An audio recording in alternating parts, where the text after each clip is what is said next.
Hello, today on my channel you will hear an amazing story about life. I hope you enjoy this story. This one struck me to the core. Honestly, I still can't forget it. Enjoy watching. Rebecca walked along the riverbank, mentally berating herself for getting off the bus 2 stops early. Now she had to walk in a remote village with 2 heavy suitcases. Hugh's son was trying to help, of course, but he was no help at all. 8 years old, small, thin. "Are we coming soon? Here my legs are already tired and hungry." "Stopped?" the little one asked. Rebecca looked lovingly at her son. "Now bear with me a little longer. It's my fault. I took the word of some woman on the bus and got off before I had to. Our village is farther away. They must have taken the sign down." "It's okay, Mom. I'll just take a pie, okay? You know, the one you baked for the road, and I'll eat it on the go. And you make it so good. I can't help myself," said Hugh. Rebecca smiled.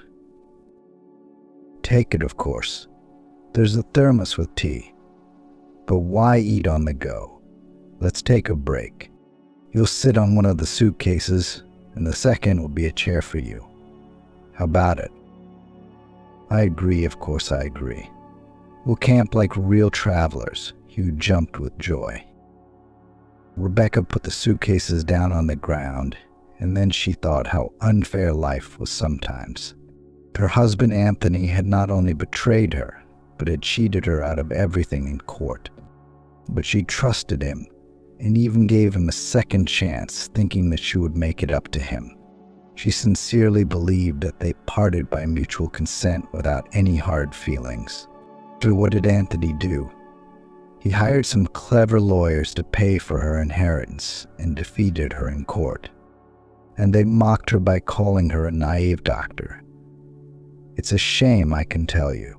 So though maybe her husband is really right, but she doesn't know how to take everything from life. She worked at her hospital until she had to quit. No, not under contract. No, not at all. It was more of a choice. Emotions that had her heart in a bind and wouldn't let her breathe. "But that's okay, Anthony. He who laughs laughs well," Rebecca thought sadly, as she had no anger toward her ex-husband. Not at all. More like disappointment that she'd wasted 8 years of her life on him. But what was there to remember about that now? What's past is past. Hugh, meanwhile, had made himself comfortable on the covered suitcase and begun a simple meal. He had always loved his mother's baked goods, and in his own opinion, had never tasted anything better. "No, son. There's a lot of delicious things in the world. It's just that not everyone has the opportunity to buy delicacies," Rebecca said sadly. She felt a sense of guilt for her son. Rebecca smiled at the sight of her son eating a sweet pie with gusto. God, how little a man needs in life. A home, a loving family, and a satisfying job. And all I have left now is family. Her mind flashed before she noticed something strange in her side vision. The riverbank seemed desolate and even a little dreary at first. The sandy soil was heavily covered with grass, with nothing but grasshoppers by day and crickets by night. The waves were lazily lapping at each other, as if playing catch-up. The water was bubbling quietly, and its peaceful noise involuntarily brought boredom and sleepiness. It would have been all right, but to her right Rebecca noticed a man dressed in dark, unattractive clothes. He looked like a ghost who had not found a home in heaven. When she saw the stranger, Rebecca visibly tensed. Who was he? Could he be a fisherman or hunter? But where was his tackle or his gun? And he looked strange, more like a vagrant. At the thought of that, Rebecca became nervous. Hugh, who was sitting on the suitcase, immediately caught the change in her mother's mood, and stopping chewing, followed her gaze. Who is that man and what is he holding? It looks like a doll. Uncles don't play with dolls. Rebecca looked at her son in surprise. What an eye. I didn't notice. Diamond eyes. Yes, it looks like he has something in his hands. At that moment, the stranger turned his head toward Rebecca and, still holding such a strange object in his hands, headed toward them. Rebecca felt inexplicably anxious. Of course, she didn't think this man could do any harm. But on the other hand, he looked very strange, especially with a doll in his hands. Rebecca didn't know why the tramp was walking along the riverbank with this strange object. However, it was not in her competence to understand the motives behind the behavior of homeless people who had their own vision of life and situation. Meanwhile, the vagrant approached them and said a polite hello. Hello, I'm sorry to just show up out of the blue like this. It's just that I really need help. Rebecca looked at him in bewilderment. Good evening. What can I do for you?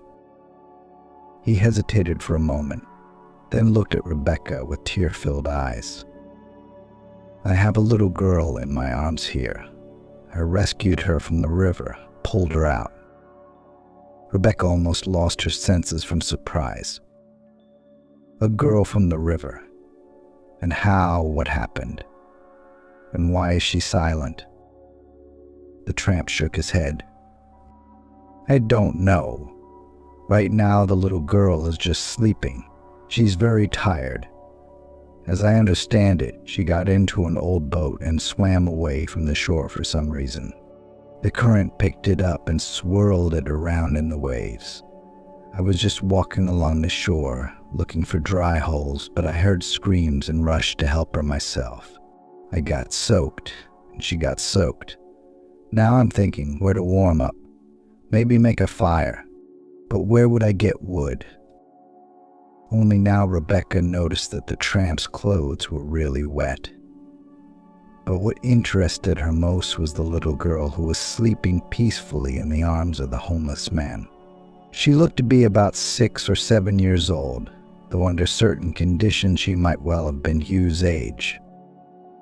So it wasn't a doll. It's a girl, exclaimed the boy. Rebecca shrugged her shoulders in embarrassment, and then gently accepted the burden from the tramp's hands. Since the baby's clothes were wet, Rebecca made a decision almost immediately. We need to wake her up, change her. Let her wear Hugh's clothes for now. They'll fit her just right. So what if it's a boy's? What can we do now? She might get hypothermia and get sick. The tramp nodded and stepped aside, realizing that the girl was about to change her clothes. Meanwhile, the little girl, feeling the change, woke up and looked at Rebecca with surprised eyes. Hello, you must be an angel. Am I already in the other world? Strange, almost nothing had changed. Rebecca's lips trembled treacherously. No, sweetheart, you're still here on this sinful earth. Do you need a change of clothes? Let me help you. While the boys turn their backs and shield you from the wind. Come on, sweetheart. Come on, sweetheart. There's no time to lose, or you'll catch pneumonia. The little girl looked at Rebecca strangely, and then followed her suggestion.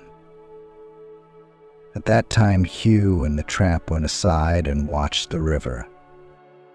Uncle, you must be a fisherman. Is there anything around here? I used to watch fishing programs at home. I liked it a lot, but I've never been fishing, said Hugh. The tramp smiled. No, buddy, I'm not a fisherman. I'm actually homeless. My name's Thomas. I happen to be in these parts by chance. I've been making some money lately. I collect crawfish and sell them live to people on the highway. I don't make a lot of money, of course, and it all goes fast. Hugh's eyes widened in amazement. Wow, real crayfish. What if they bite you with their claws? Or something else? What if there's a snake in the hole? Thomas laughed. Come on, you say that too. What snake? I'm careful. I've never been afraid of snakes. I was once bitten by an adder in the woods, but nothing. My body made it so that I now have an antidote for them in my blood, Thomas said with a smile. Rebecca helped the little girl change and clean herself up. Once she was in her dry suit, she had a nice smile on her face. There, that's much better. Now you'll warm up. You'll be fine. Actually, the ambulance should be called, or you'll get sick, said the woman anxiously. The little girl immediately responded with a firm refusal. No, Auntie, do not need to call anyone. Or my stepfather will lock me up at home again and will not allow me to go out. Rebecca looked anxiously at the little girl. What's your name? Amy. Well, I mean Emily. But everybody calls me Amy, she answered. Tears welled up in Rebecca's eyes. Just like my mom's name was Emily. Really? The girl asked hopefully, as if that fact would bring her closer to Rebecca. She nodded, and after a moment's silence, she said, Yes, we did. Well, since you don't want to go to the hospital, I'll give you some safe immunity medicine so you won't catch a cold. Amy looked at her with interest. Wow, are you a doctor? Rebecca smiled. Yes, I'm a general practitioner, so I know a lot about illnesses. I took a whole medicine cabinet with me for my Hugh, so that he would not catch any disease in the new place. A change of scenery affects the body in different ways. Sometimes it makes it worse, sometimes it helps. But let's hope everything will be all right. Thank you, Auntie, the girl said with restraint. Rebecca looked fondly into the little girl's eyes. Come on, you better tell me, what are we going to do with you next? You can't hide from your stepfather all the time. And anyway, who is he and on what rights does he dispose of your free time and does not let you go out? Amy looked at her with eyes full of tears. You see, after my mom died, he got really violent. He won't let me go to school, and he's been calling my teacher to my house. I mean, a tutor. I don't like it. I want to play. I want to be friends with my friends. And he's even turned off the internet so I can't talk to my pen pals. Rebecca raised an eyebrow in surprise. Wait, you can still write. How old are you? 7? 8? Amy looked at Rebecca with embarrassment. Actually, I'm only 6. And my kindergarten teacher said I was very bright, and they called me a prodigy. Hugh, who had hitherto remained silent, asked perplexed. Who? Van der. What's the rest of the story? Little Amy only waved her hands away. Prodigy. That's the word for it. Hugh looked at his mother in surprise. In truth, he hadn't expected his new acquaintance to be so intelligent and sensible. Meanwhile, Rebecca approached Thomas and asked him what he planned to do next. The man hesitated for a moment, and then honestly told her everything as it was. He told her his first and last name, but did not forget to say that he was a homeless vagrant who made his living by selling crayfish on the side of the highway. For a moment, Rebecca felt sorry for the drenched man who looked at her with those sad brown eyes. Why don't you come with us? I bought a house in the village of Sophia. Don't you know it? It's just around the corner. The house is old, of course, but it's quite nice. There's enough room for everyone. At least you'll have a rest. I don't have any men's clothes, though. But I mean in your size, just for Hugh and a few things for myself. Thomas froze in surprise. He could see from the tramp's face that the offer had stumped him. In truth, he didn't want to be mistaken for a beggar or anything like that. He had never begged. He had always taken care of himself. In one place he would turn in cardboard. In another place he would bring scrap metal to the recycling center. And now crayfish help him. In rainy season, he collected mushrooms and berries. In general, he fed himself and relied only on his own strength. But it's embarrassing. What would the locals think? They don't like vagrants much. They might accuse you of stealing. And I don't want that. I've already suffered once for someone else's sins. I don't want to do it again. Rebecca just waved it off, and then she switched to you. Don't worry about it. I'll deal with the locals. Moreover, the chairman of the village personally found me this house.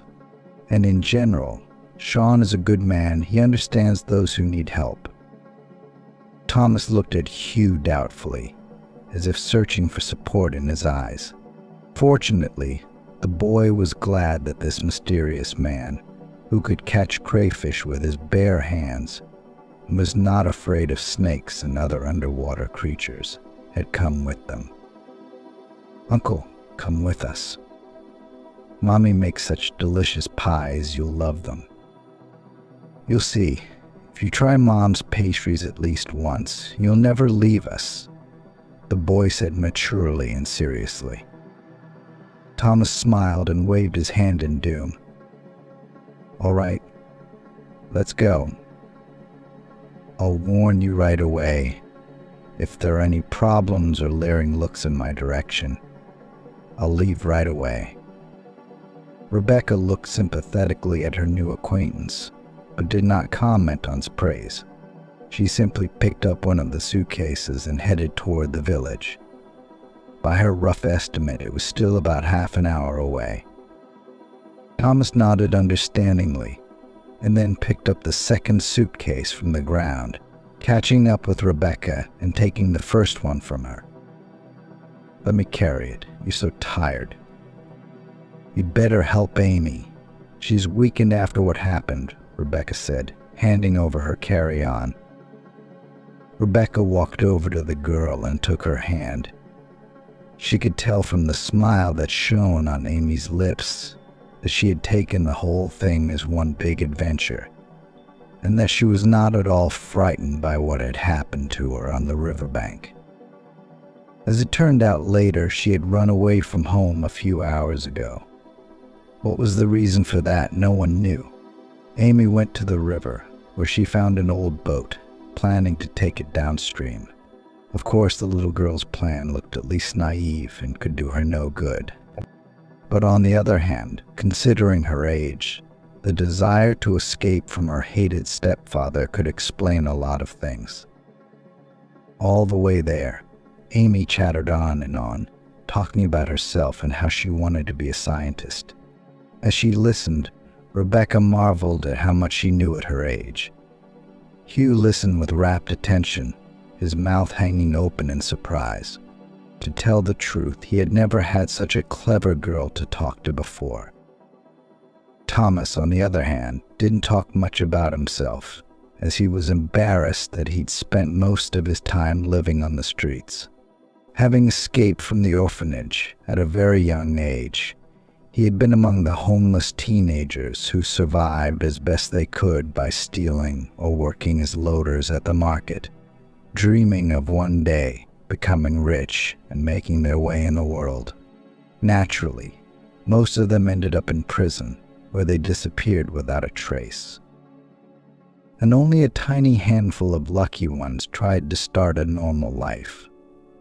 Unfortunately, Thomas was not among them, which he honestly told Rebecca. However, she understood perfectly well, and despite everything, treated him with respect. It was not a long walk, and soon the first buildings appeared. The air smelled of smoke and the aroma of cooking food. It was nearing evening, and Rebecca still had to get settled in and get her bearings. As it turned out later, Rebecca had bought the house without looking, because she didn't have enough money for anything else. Sean was sympathetic to her request and volunteered to help. It was he who suggested a house on the outskirts of the village, which once belonged to the local paramedic. Ironically, Rebecca also had a medical background, which she found very symbolic. Well, now we'll have our own doctor. I knew it when I was saving this house for you.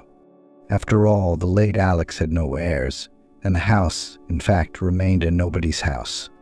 Here I am in the district village in the municipality of the documents on myself, but only with the note that the money from its sale will go to the fund of the village, not me in my pocket. I didn't want to be considered a bribe taker. All I care about is that the house doesn't turn into a ruin. Then you know how it happens, don't you? Explained the elderly chairman. Rebecca nodded, realizing what the man meant. For some inexplicable reason, young people tended to go to the city, where they saw more prospects for themselves. No one wanted to stay in the middle of nowhere and work on the land. Of course, not everyone had the opportunity to go to the metropolis, and so they stayed and lived off the land, as their fathers, grandfathers, and great-grandfathers had done for many years before. Rebecca had never lived in the countryside and had moved to the wilderness not so much for the love of nature as to minimize communication with her unfaithful husband Anthony, who had not only abandoned her, but also disinherited them both. Pushing the sad thoughts away, Rebecca pointed her companions to a building standing on the outskirts of the village. This is our house. I'll get everyone settled in for the night. In the morning, we'll clean up the place. Is this it? Is this really our house? Why is it so old? It looks as if Baba Yaga lives in it, Hugh said grudgingly. Rebecca shrugged her shoulders in embarrassment. She didn't know what to say to her son, for she couldn't tell the boy that she'd only had enough money for this wreck. Of course, at first she wanted to buy something more worthwhile, but no one gave her money, especially after she quit her job. But for some reason, the house looked like a witch's dwelling, or maybe it was the other way around. Maybe it was the home of a good sorceress, and the house only looks so ugly. We're going inside, and it's like a palace, Amy said. Rebecca smiled. What would she do without that kind and restless little girl? And only Thomas reacted to what was happening in silence. In fact, he didn't see anything special in the old house, and thought that the most important thing was the roof over his head. And the way the building looked from the outside was the 10th thing. There was a desire and a little money, and repairs could be made at any time. Taking the keys out of her pocket, Rebecca went to the door and inserted them into the keyhole. But when she tried to turn it, nothing came out. It was stuck again. Sean warned me. What am I supposed to do now? Rebecca's eyes were filled with despair. But then Thomas came to the rescue. The drifter took the key from her hands and examined the keyhole. Looks like it's rusted. Something to wet it. Do you have any water? Rebecca looked at the homeless man in surprise. Yes, I do. What's water got to do with it? Thomas smiled ingenuously and then took a plastic bottle full of drinking water from Rebecca's hands. Carefully, he opened the cap and made sure a few drops of water hit the lock mechanism. Rebecca, Hugh, and Amy watched him as if mesmerized. From the outside, it looked as if some mythical magician was performing an ancient ritual, the conditions of which were clear only to him. In 5 minutes, everything was ready. To the great surprise of everyone, in Thomas's skillful hands, the key was able to turn the lock mechanism. I thought locks only needed oil, Rebecca said in surprise. Thomas shook his head and added quietly, "No, you can do it the other way around. When there's no lubrication, water is the best way. It's not without reason that they say water sharpens the stone, and in general it is a unique substance. Without water, nothing living on earth can live." Rebecca looked at her new acquaintance with respect. It turned out that Thomas knew things that she had not even realized. The house smelled of dampness and something else that only very old buildings could smell. Naturally, the floor was covered in dust. The walls were covered in cobwebs. The corners were covered with accumulated trash. "It's a lot of work," Rebecca said wistfully.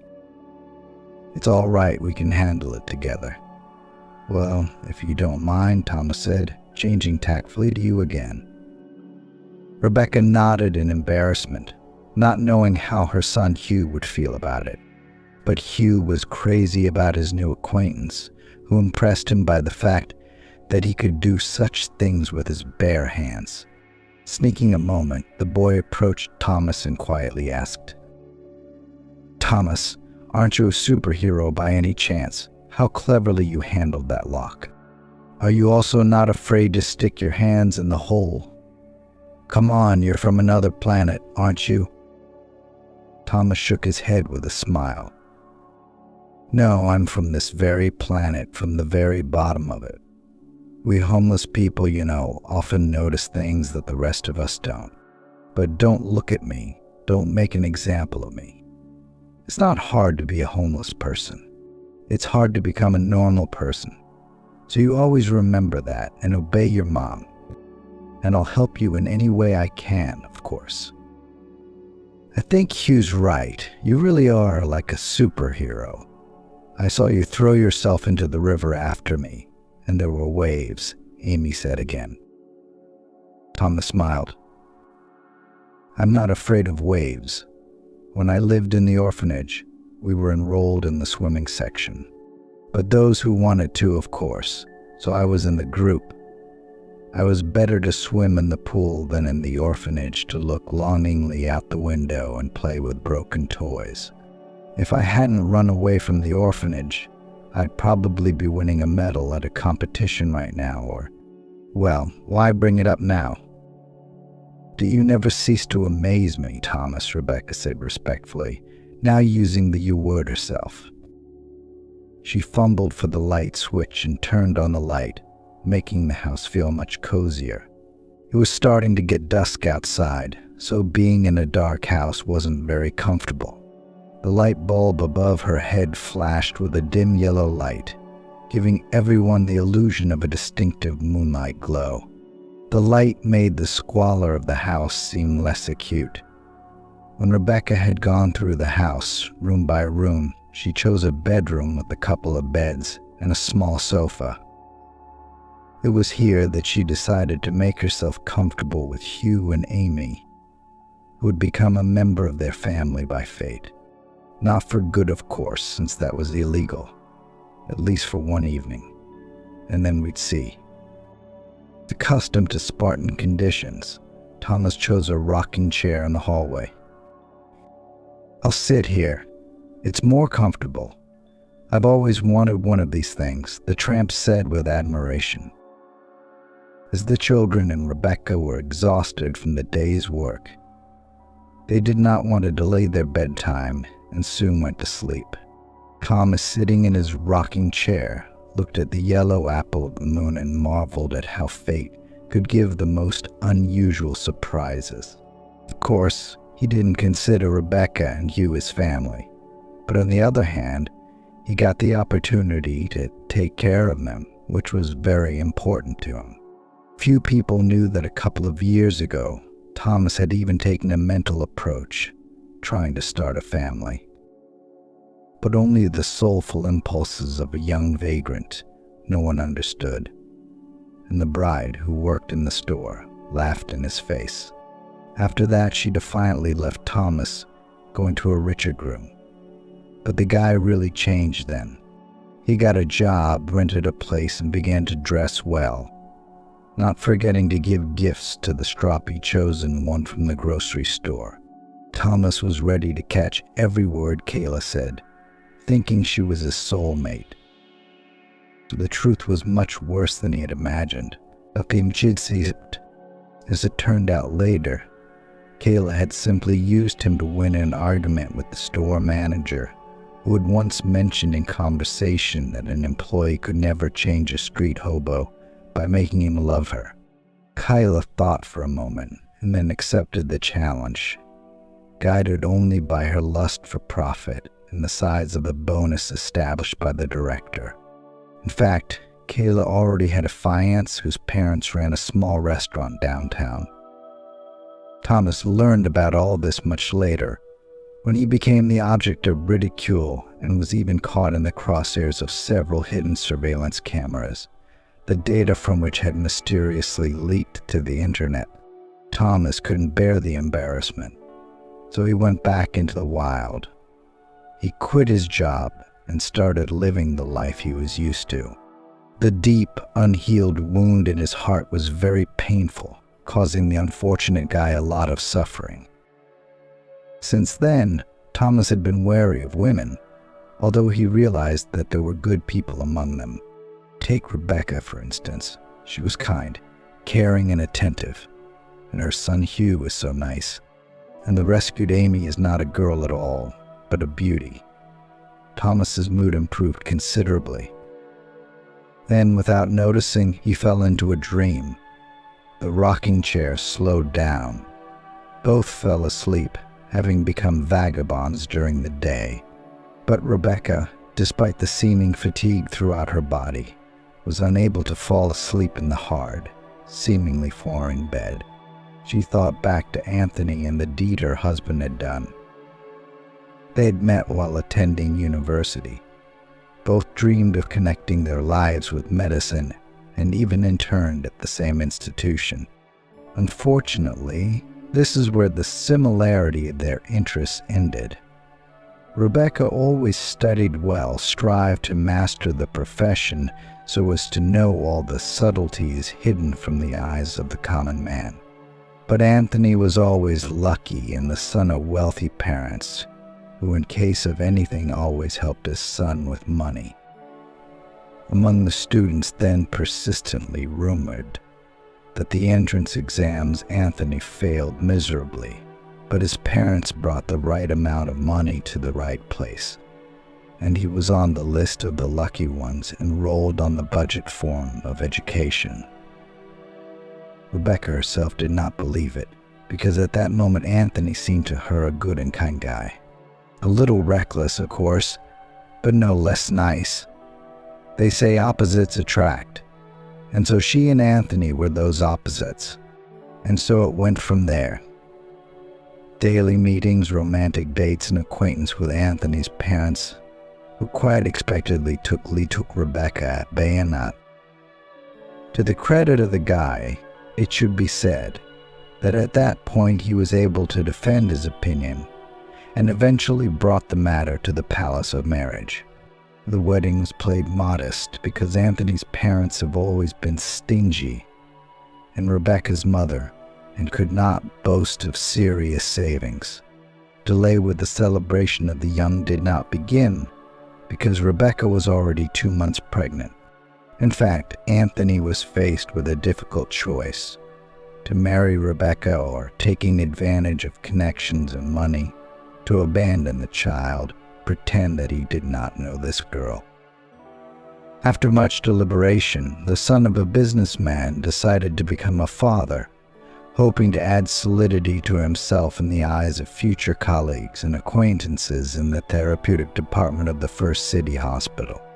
Rebecca could only rely on herself. After barely passing the internship, she was forced to go on maternity leave for 3 long years, which seemed like an eternity to her. During this time, Naomi's mother-in-law did everything to make her daughter-in-law's life simply unbearable. She literally tormented Rebecca at every turn, saying that she does not know how to cook and take care of the child. What is there to say? In her mother-in-law's opinion, she was a mediocre doctor. And this despite the fact that Rebecca graduated from the university with a red diploma, being one of the best graduates on the stream.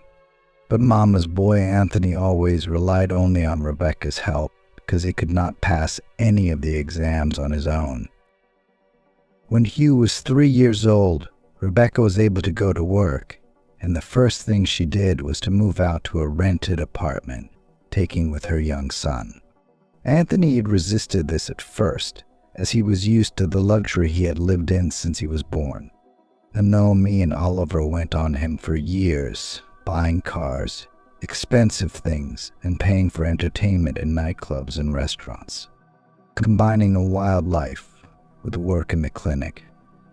Anthony quickly gained fame as a womanizer and a doctor who could not be relied on in a difficult moment.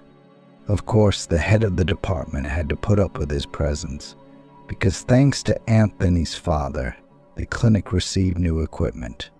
But on the other hand, it was more expensive to put up with such a thing.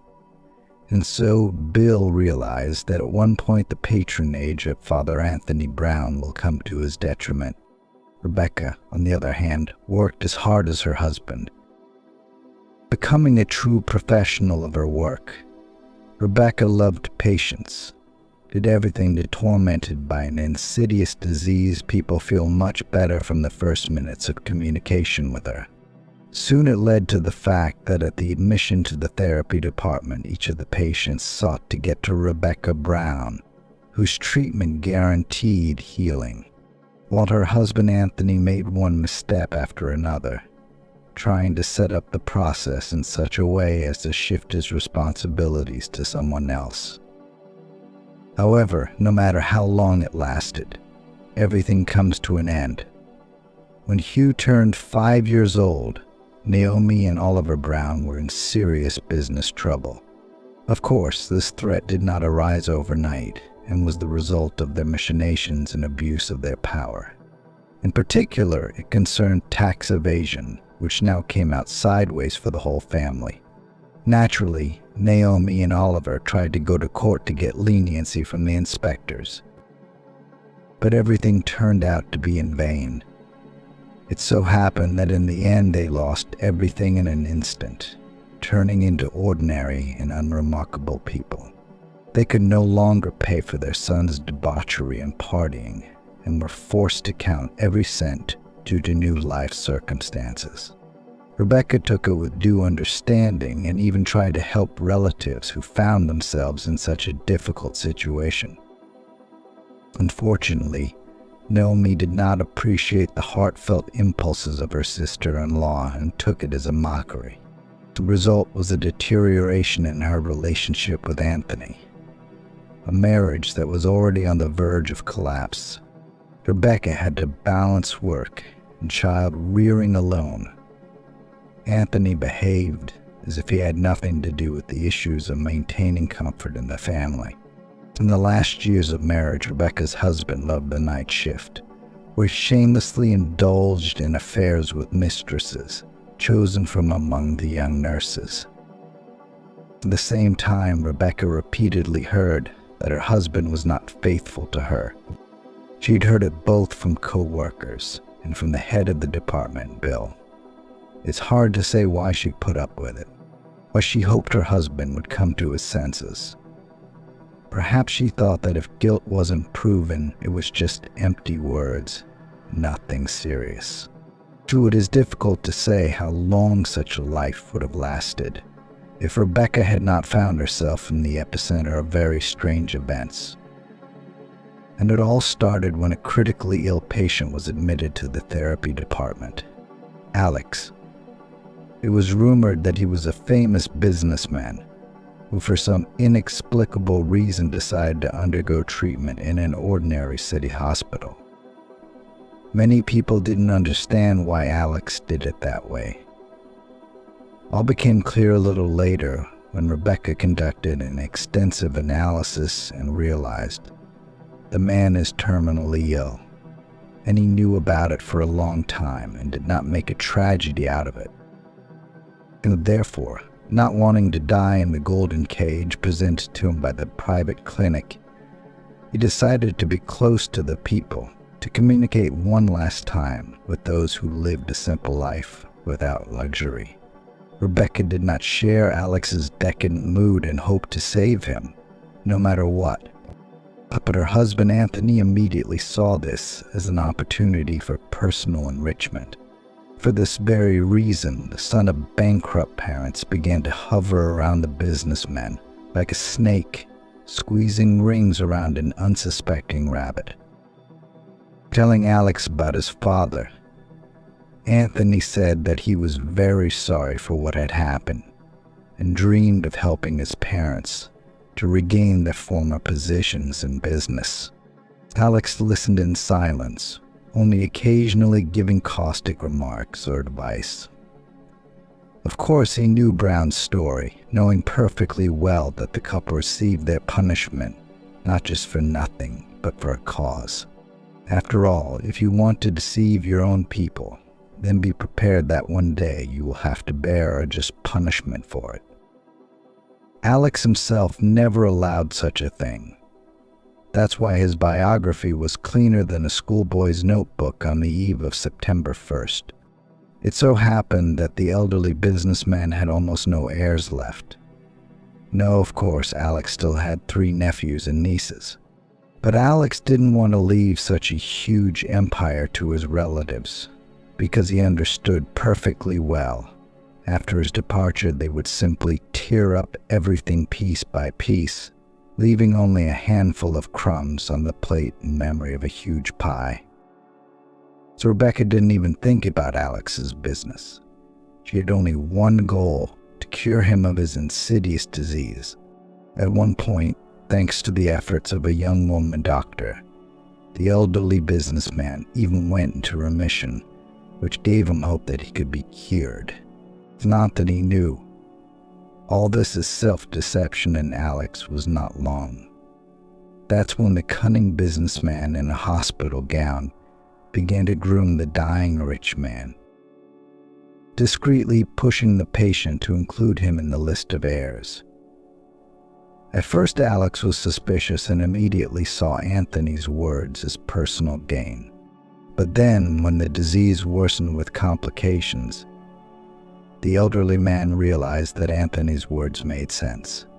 Alex also wanted to thank Rebecca, who was so sincere in her desire to help him that it brought tears to his eyes. Rebecca didn't take a penny from Alex, though he offered her a reward for her efforts. "No, I can't do that. I'm sorry, but I'm not taking anything from you. I'm only doing this to help you. I don't care how much money you have in your account or the size of your wallet. Believe me, I might as well treat you the same way if you were homeless," Rebecca said. "But honey, you're too young to understand a lot of things." "Well, maybe you're right. But do you need a hand? Maybe you can support my business, keep it afloat. I'm dead anyway. You realize that. Not today, so tomorrow. Not in a week, so in 2 weeks. Anyway, everything comes to an end, you know," Alex objected. Rebecca looked at him with tears in her eyes, sincerely hoping that he wasn't serious. But as it turned out later, Alex was more than serious. That same day, he called a notary public to his office, who deeded the entire estate to the doctor, the therapy department, and Rebecca Brown. As it happened, she didn't find out about it until a month after the businessman had died. Rebecca had no idea that all this time, Anthony had been eagerly awaiting the visit of the notary, who was to notify him of the receipt of a huge inheritance. But when he did come, Anthony was in for a real shock. The fact was that his name was not on the list of heirs. The deceased Alex bypassed him, passing all the property to his common wife. "Well, no, I'm not happy with that. I took care of that old man, almost carried him out from under him. And he treats me like this. He's a scoundrel. Shame on him when he's dead," said Anthony, clenching his fists. The news of the inheritance came as a shock to Rebecca. She hadn't asked for anything. She didn't need the money, the firm, the business, the commerce. Why do I need all this? Joanna said sadly. Well, if you have enough, don't speak for everyone.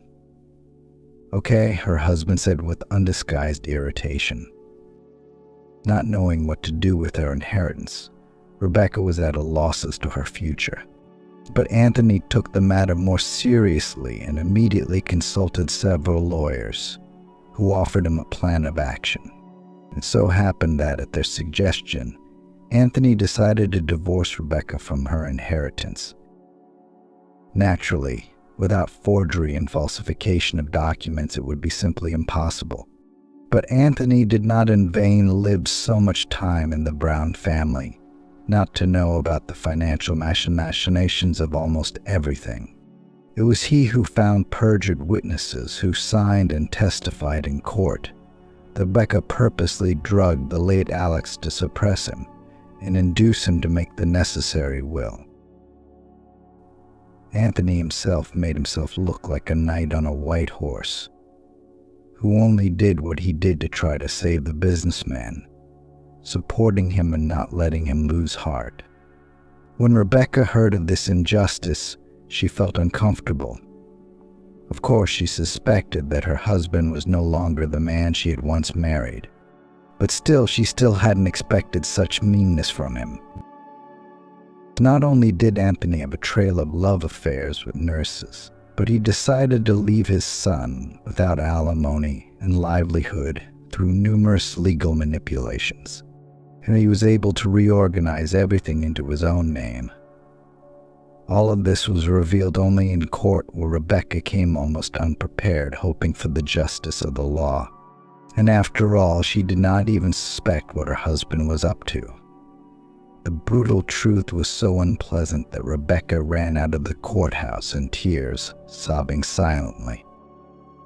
Fortunately, son Hugh was at school at that moment and did not see his mother's suffering. A couple of days later, Rebecca quit her job, as she could no longer see her husband's smug face in the ward. At the same time, the superintendent asked her to take her time and think about her actions. But Rebecca didn't care anymore. Her heart and soul yearned for change. Deceived, betrayed by her husband. She wanted to run away. She wanted to pack her bags right now and go nowhere. On the other hand, Rebecca knew she couldn't do that. After all, she still had Hugh's baby in her arms, and for that very reason her forced escape to the countryside was postponed for some time. Rebecca looked for a house in the village. The most frustrating thing was that Anthony did not even lift a finger to return her, or at least compensate for the cost of supporting her son. At one point, the obnoxious husband started talking about the fact that Rebecca was not pregnant by him. According to Anthony, the birth of a son was the result of an affair with someone on the side. "How can you say that to me? Did you listen to your mother's delusions again?" Rebecca exclaimed angrily. Anthony only grinned. "What's wrong with my mother? She always speaks her mind and sees through con artists like you. You wanted to steal my inheritance. You put that old man up to it, charmed him. So he signed everything over to you, and I took care of him honestly, literally kept him in his bed, caught every word, let it sink in. And when Alex passed away, I was with him and held his hand. So I think this inheritance is rightfully mine." Rebecca looked ironically at her furious husband. "I don't even want it. I don't want it for nothing. If I could get Alex back now, I'd be happy to do it. But don't forget, God sees everything, and the punishment is always proportional to the person's guilt." Anthony only grinned.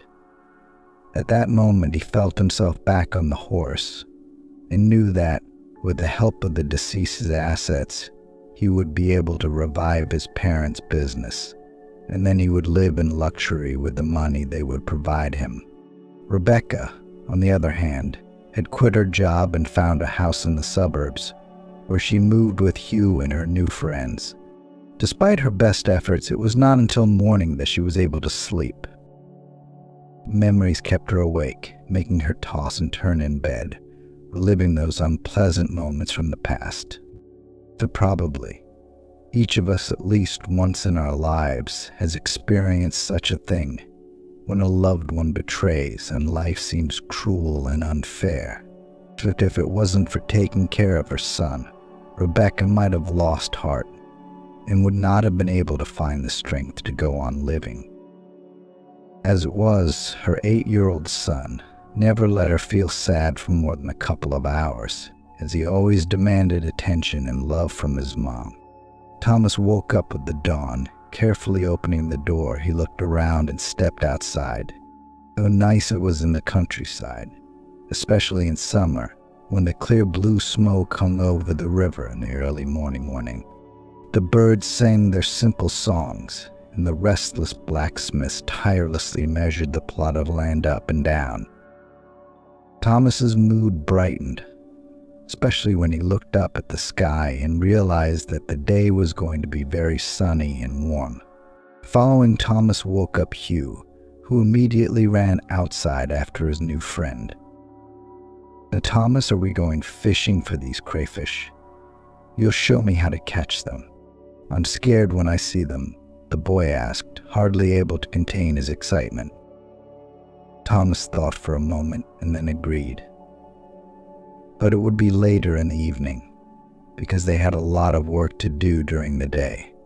But first of all, the house had to be cleared of debris and tidied up so that they could live in it comfortably. Hugh nodded in agreement. Then he asked, "Thomas, are you going to leave us? What about Amy? Will she stay?" Thomas shrugged his shoulders doubtfully. "I don't know, buddy. You realize your mom and I can't keep Amy around. If we do, we'll end up with criminal charges. She's got a legal guardian who's probably worried and has everyone on edge." He bit his lip resentfully. "I thought we were going to adopt Amy and she was going to live with us. Maybe Mom could write a piece of paper saying that Amy was related to us, and then no one would have any questions." But Thomas grinned. "If only life were as simple as you say it is. But adopting Amy would take 7 rounds of trials, maybe 8. "No," Amy interjected. "I'm going to tell the lady in foster care that I want to live with Aunt Rebecca. They'll hear me, and they'll go along with it. And even if they don't, I'll bribe them all." Thomas raised an eyebrow in bewilderment. "What do you mean? Bribe them?" Amy smiled. "How's like what?" "The usual way. You know, like at the store. Only I'll buy a favor from them. I'm a rich heiress, after all. You probably didn't know. My mom ran several beauty salons. When she passed away, my stepdad took them all and kept me around like a pet dog. I don't like it. And he brings all sorts of aunts to my place, and some doctor. When I see him, I feel sick. He's the one who treated my mom. I don't remember his name, but his face is so unpleasant, just disgusting." The girl's story caused Thomas an inexplicable anxiety. To tell the truth, he didn't think he was saving a rich heiress drowning in a boat. Only now it became clear to him why her stepfather was so worried about her and would not let her go. Amy is the key to his late wife's wealth. Thomas was pulled out of his sad thoughts by the sound of an approaching car engine. He turned around and saw a huge SUV driving slowly down the street, kicking up dust like a caravan traveling through the vast desert. "Oh, that's my stepfather," Amy exclaimed and immediately ran into the house. Thomas looked at her, realizing that he would hardly be able to escape. It's good for Amy, she's small, you can't see her from behind the hedge. And Thomas, nearly 6 feet. Soon he noticed that the SUV had pulled up next to their house and stopped at the gate. Thomas visibly tensed as two men got out of the vehicle. The passenger, however, remained standing by the car. The driver came close to the fence and looked at Thomas carefully. "Hey man, have you seen a girl? A little girl, about 5 or 6 years old. She's fast, she's a real chatterbox. Name's Amy."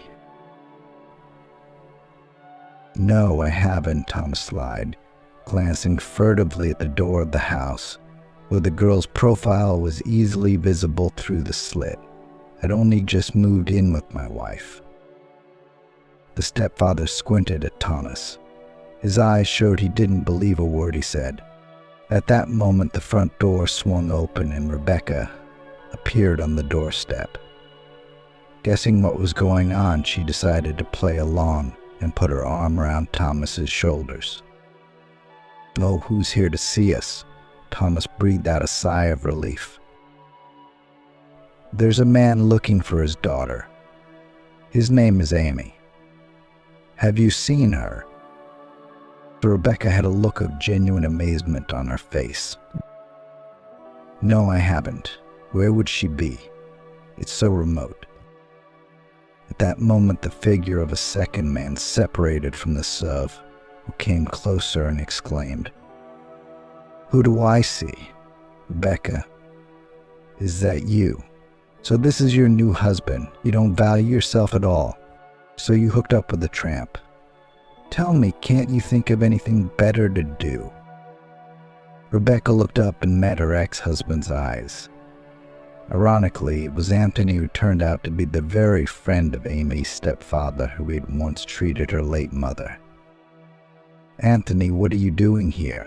Rebecca tried to pull herself together. He grinned. "What am I doing here? Yes, the girl is. What else could I be doing? She ran away. They say they saw her by the river. We went downstream. We found an overturned boat. And her bow, the yellow one. So we figured she'd gone to this village. She's got, mental problems. I'm planning to put her on the registry." Rebecca looked angrily at her ex-husband. "What kind of a registry? What are you talking about?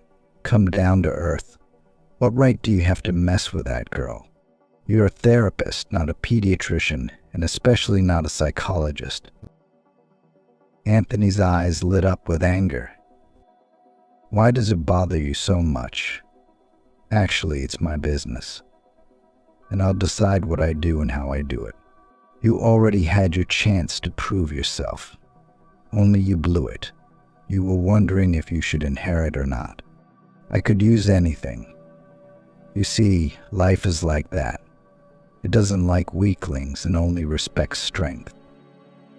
All right, Anthony, let's go." "There's nothing to talk to these losers," said the girl's stepfather in a tired voice and got behind the wheel. Anthony spit under his feet and followed his friend's suggestion, returning to the SUV. Soon they were on their way, leaving behind a cloud of exhaust mixed with dust from the huge wheels. "Thank you, Aunt Rebecca." "Uncle Thomas, you saved me," little Amy said from behind the door. Rebecca turned around and said quietly, "But what else were we supposed to do? When I saw my ex-husband with that scoundrel, I knew it all at once. I'm sorry I didn't believe you. If I lived with a con man like Matthew, I'd probably run away and swim across the river myself. I think we should go to the police. I've seen it on TV, but it was in a TV show, but they always call the police in such cases." "We'll sort it out," said Hugh.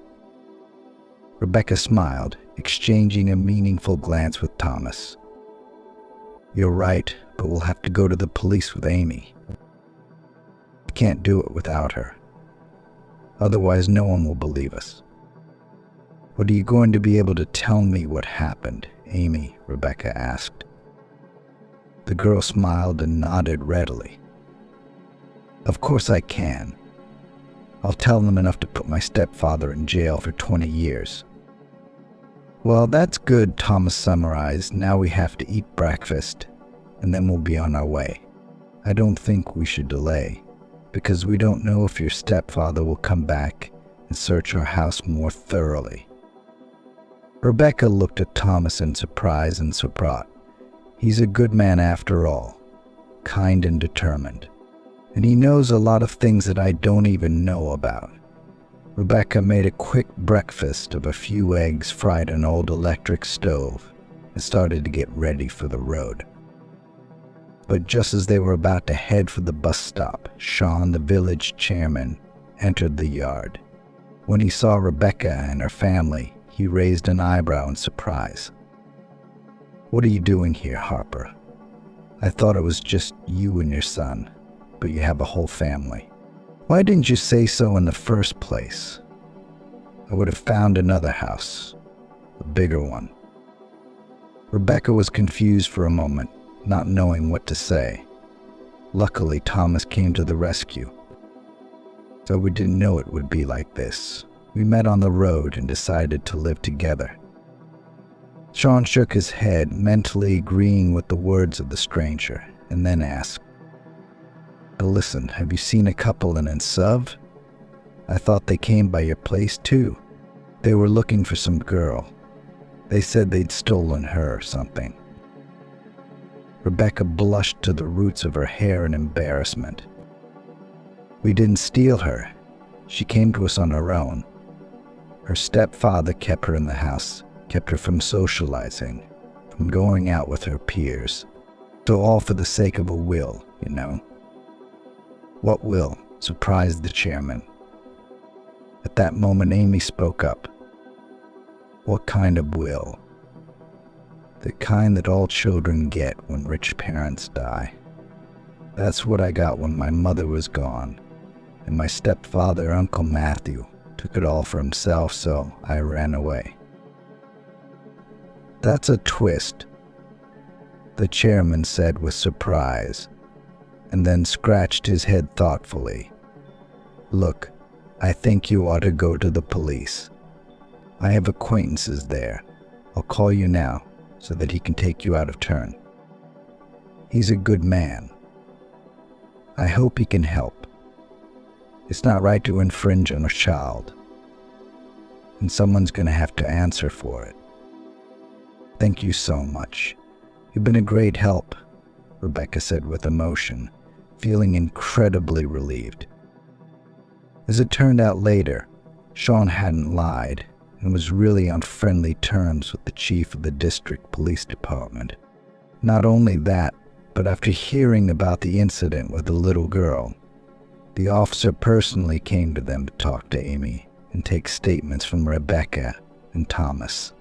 And the police officer also found himself literally fascinated by Amy, who told everything so thoroughly that the police officers were able to record the statements in great detail. "Well, I don't think she's going to be out much longer after this. Especially if it turns out your mom was helped to the afterlife by this doctor." "What's his name?" the policeman asked. "Anthony Brown," Rebecca said quietly. "That's right, Brown. I'll tell you what, folks. Get ready to go to trial and testify. I'm going to go get a warrant for that sweet couple." There's a glimmer of hope in Amy's eyes. "Uncle, is it okay for me to stay with Aunt Rebecca and Uncle Thomas?" The policeman shook his head contritely. "No, honey. I'll take you with me. You'll be at the Children's Shelter Distribution Center for a while, maybe a week or two, and there as God will give." "And then?" Rebecca asked. "And then you and Thomas will have to apply for guardianship. The board will review it, approve it, and then you'll be able to live with her. And before that, you can't." There were tears in the little girl's eyes. Rebecca came closer and hugged her. "Don't cry. I will definitely take you away. I promise. And Hugh wants you too. And Thomas. You just bear with me for a little while, okay? and don't run away." Amy looked hopefully at Rebecca. "Really? Are you really going to take me?" "Of course we will," Thomas said with a smile. "Of course we will. Even I promise you that," Hugh shouted after him.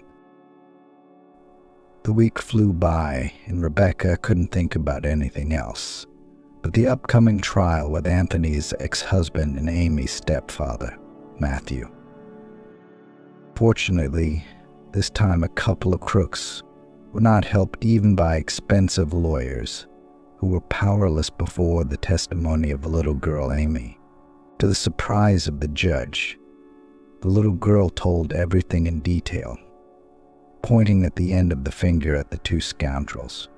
At the same time, as a result of a hot investigation, Anthony's fraud with the inheritance of the late Alex, who actually left it to Rebecca, not her ex-husband, was revealed. So upon hearing the judge's verdict, Anthony and Matthew became outraged. As it turned out later, they had known each other for a long time and had pulled off more than one such scam. Once Matthew and Anthony were in the same class and often caused headaches for their class teacher. After graduation, they lost sight of each other for a while, living their own lives. But then the criminal paths of accomplices crossed again, forcing little Amy to experience not the most pleasant moments in life. Only after the announcement of the verdict of Anthony and Matthew, Rebecca could breathe easy. After all, now she knew that justice had been served, and the silhouette of an unfaithful husband would never again appear on her life path. Rebecca had grown so close to Thomas that she could no longer imagine life without him. Of course, in the past he was a street vagrant, but he became on the path of correction and decided to start a new life. For people uninitiated, this already spoke volumes. Nevertheless, Thomas smelled so calm and reliable that the mere mention of him made Rebecca's heart clench and her eyes sparkle with mystery. The news of their imminent marriage surprised many people, but not Amy and Hugh, who had since some time considered themselves brother and sister. And after the custody, looking at the happy parents, they smiled and shouted one single word in time with the adults bitter. At the same time, the kids sincerely did not understand why they should be bitter when their parents love each other and want to live a long and happy family life.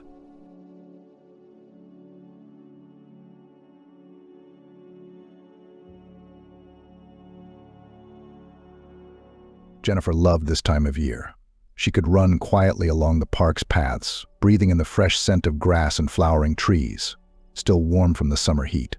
And if you go out very early in the morning at 6 o'clock when the sun is just rising, then the pleasant coolness will help to make your morning jog more intense. Besides, not many people like to get up early, and Jennifer liked that. She didn't even take her headphones with her on her jog. She listened to the rustling of the trees and the singing of waking birds. Sometimes squirrels ran, and mice rustled in last year's leaves. The girl could stop and watch the animals. Toward the middle of her training, dog owners came out for a walk with their pets. Some of them Jennifer recognized, as she had met them time and time again. They nodded their greetings and silently went their separate ways. She had started running in high school with a friend. Sandy had decided in her senior year of high school to lose weight for graduation. She was bored with running alone, so she called Jennifer. Jennifer didn't need to lose weight, she was already slim and agile. But how could she not help her friend? But then Sandy got sick, then she stayed up late, then she had important things to do in the morning. In general, there were many excuses, and Sandy's desire to go jogging in the mornings waned. Jennifer, on the other hand, got into it. She felt good after the run, and over time, those 5 to 7 kilometers became a habit. Therefore, even when she moved to another city, she was very happy to find a large park with cozy benches and forest paths near her rented apartment. This morning she ran at an easy pace, as she had missed the previous 2 runs, and didn't want to overload her body before a hard day's work. Through her musings, she heard a rather heavy stomping behind her. "I finally caught up with you," said the young man with a puff of breath. "How fast you run." "No, I'm in no hurry," replied Jennifer. "I don't know. I could hardly get close to you. Maybe you're out of shape today." "Maybe," Jennifer suggested. "I've been out of shape every day lately." "Oh, I'm sorry," the man said. "My name is Mike." "Jennifer. Nice to meet you. I've noticed you running around here in the mornings for a long time. Only usually you're back by the time I get out. Well, today we were lucky enough to get out together. Where are you going?" They were approaching a fork in the road toward a new street. "Oh, great. Mind if I come with you?" "Of course not. If it's easier for you. It's much harder for me. But it's time to get back in shape." As they ran up the road together, Jennifer stopped and turned off the tracker. "I'm done." "Then I'm done too. Can I go jogging with you again tomorrow?" "Please, 6:30. On this bench here, I'll stretch a little bit first, and then I'll run. Just please don't be late. I'm on the clock." "No way." The next morning, when Jennifer arrived at the park, Mike was already waiting for her at the agreed place. They started their warm-up together. "How long have you been running?" Mike asked.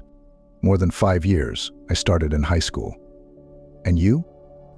"I've been running since I was about 10. Then, however, after high school, I gave it up. But this year I decided to start again. And you know why?" "Why?" "I just saw how you run here every morning with a smile, and frankly speaking, I envied you myself. I've been in a bad mood every morning lately. I thought maybe starting it off with a jog might help." "Of course it would. It's the only thing that makes me feel better. Just positive vibes." After warming up, Jennifer ran her usual route again. She tried not to run very fast, but to keep a steady pace so that the young man wouldn't fall behind very much. Mike tried his best to keep up with the girl, but by the 6th kilometer he was finally exhausted. "Do you mind if I quit today?" "Of course not. You can run your own route at your own pace. I'd love to do it with you. I just don't have that kind of training yet. Tomorrow, same place, same time." "Yeah, see you then." And Jennifer ran easily ahead. Mike really waited for the girl at the appointed place every day. He ran with her more and more. Gradually, they were getting into the suggested pace. After a couple of weeks, Jennifer already stopped restraining her speed, and the young man kept up with her. "You're getting in shape fast, aren't you?" She praised Mike after the next session. "Thanks to you, my beautiful sparring partner. Can I walk you home today?" "Aren't you in a hurry to get to work?" "Not today. I'm on vacation." "Wow. Why don't you get some sleep or go somewhere else?" "I have a lot to do here, but I can spend more time jogging every morning." "Well, that's great. Soon you'll be leaving me behind." "Why would I want to leave such pleasant company?" Now Mike walked Jennifer to the front door every time. It was about 10 minutes from the park to her house, and during that time they chatted about the weather, their activities, and life. That's how Jennifer learned that Mike works as a financial analyst and lives on the other side of the park. He has a car, which he sometimes uses to drive out of town to his dacha, where his parents live year-round. The more the girl talked to him, the more he charmed her with his knowledge, competent speech, friendliness. And the man himself turned out to be handsome. "Just don't fall in love," she said to herself as she recalled her morning jogs during the day. "You don't want that to happen now." But the more often she repeated this mantra to herself, the harder it was for her not to remember her morning companion. On their day off, after another workout, they walked up to the driveway. "I can buy you a delicious morning coffee," Jennifer offered her companion. And at that moment she thought with horror, why am I saying this? I wish he'd say no, and she was greatly relieved when Mike agreed with pleasure. They went into the apartment. Jennifer invited her guest into the kitchen and put the coffee maker on. "Do you mind?" "I'm going to take a shower for now," she asked. "No, of course I feel at home," Mike laughed. The girl giggled and went into the bathroom. The next time they went jogging, they got caught in a heavy rain. And after they went up to Jennifer's house, she suggested that the man go into the bathroom to wash his feet, which were covered in mud. "Could I stay?" he asked. "You don't worry. I'll be quick." "Sure," Jennifer gave him a towel. Drinking coffee on weekends after a run had become their tradition. They took turns in the shower, too, until one day they bumped into each other in the doorway, and the girl felt the urge to snuggle up to the man. Mike put his arm around her lightly and began kissing her, at first gently, and then realizing that the girl did not resist, more and more insistently and passionately. It was then, after their first intimacy, that Jennifer learned that Mike was married. "I probably shouldn't have done that," he murmured, cuddling the girl in bed. "You didn't like it?" She was upset. "No, it felt really good. You know, how can I put it? Well, it turns out I cheated on my wife." "So you're married?" She jumped up on the bed. "Why didn't you tell me before?" "Well, somehow I didn't have to. As it is about my parents at the dacha told me about the car too. And about my wife I didn't have a chance." "Do you have kids?" "Yes, 2 daughters. So pack up and get out of here. And don't let me see you around me again." "But why?" "I'm so sorry I didn't warn you. I didn't think it would go this far. And then I couldn't stop. You're so beautiful." "Is that why you decided to deceive me?" "I didn't decide anything." Jennifer was sitting in the kitchen, staring off into the distance. How did this happen? She thought. Why didn't I ask him right away? Why did I let it come to this? Then she remembered how attracted she had been to Mike and felt even more remorseful. When Jennifer was a little girl, her father, who called her the most wonderful daughter in the world, suddenly left her mother for another woman. Jennifer then did not understand the complex parental relationships, but fiercely hated her father's new girlfriend. As a teenager, she firmly decided for herself that she would not have affairs with married men. She didn't want other children to experience what she had when her father left. And now she found herself in the position of a mistress herself. Jennifer decided not to cross paths with Mike anymore and began to figure out how she could change the time or route of her runs. The next day, she didn't see anyone. And then she didn't either. On the one hand, the girl was glad that she was no longer tempted, but on the other hand, she resented the fact that she was so easily forgotten after the first time. No more meetings or phone calls. On Saturday, she went into the entrance and suddenly found Mike at the door of his apartment in his usual clothes with a large bouquet in his hands. He rushed over to the girl. "I'm so sorry, please, I didn't know this would happen. I realized I really want to be with you. Don't chase me away, and listen to me." Jennifer stopped at the stairs, but realized that there was no way she was going to get into the apartment unless she talked to Mike. "Why are you here?" "I wanted to apologize. These are for you." He held out the flowers. "You're the best, and I feel really bad without you." "Thank you," Jennifer answered dryly, but her heart was jumping with joy. "Let me through." She walked over and opened the door. "May I wash my hands?" the man asked modestly. "I got them dirty while I was waiting for you." The girl shrugged her shoulders. "Come in." Mike went into the bathroom. Jennifer started looking for a vase, which she didn't remember where she had put away since she hadn't received flowers as a gift in a long time. As she bent down to look for the vase in the nightstand, Mike came up behind her and put his arm around her. "Let go," she tried to pull away. He squeezed her even tighter. "I'm sorry, I can't do this without you." The girl resisted, but at some point she suddenly realized that she too wanted everything to happen again. She turned and kissed the man. All principles went to waste. Mike rarely showed up for a run now, but he was always waiting for her outside her driveway or apartment. They would go in, tear each other's clothes off with fury, and make love to exhaustion. Then reluctantly they would pull away from each other, and the man would leave. And Jennifer went about her daily business. Every workday she looked forward to the weekend and a new date. You convinced yourself not to fall in love. And not only did you completely dissolve into this man, but you broke your own rules.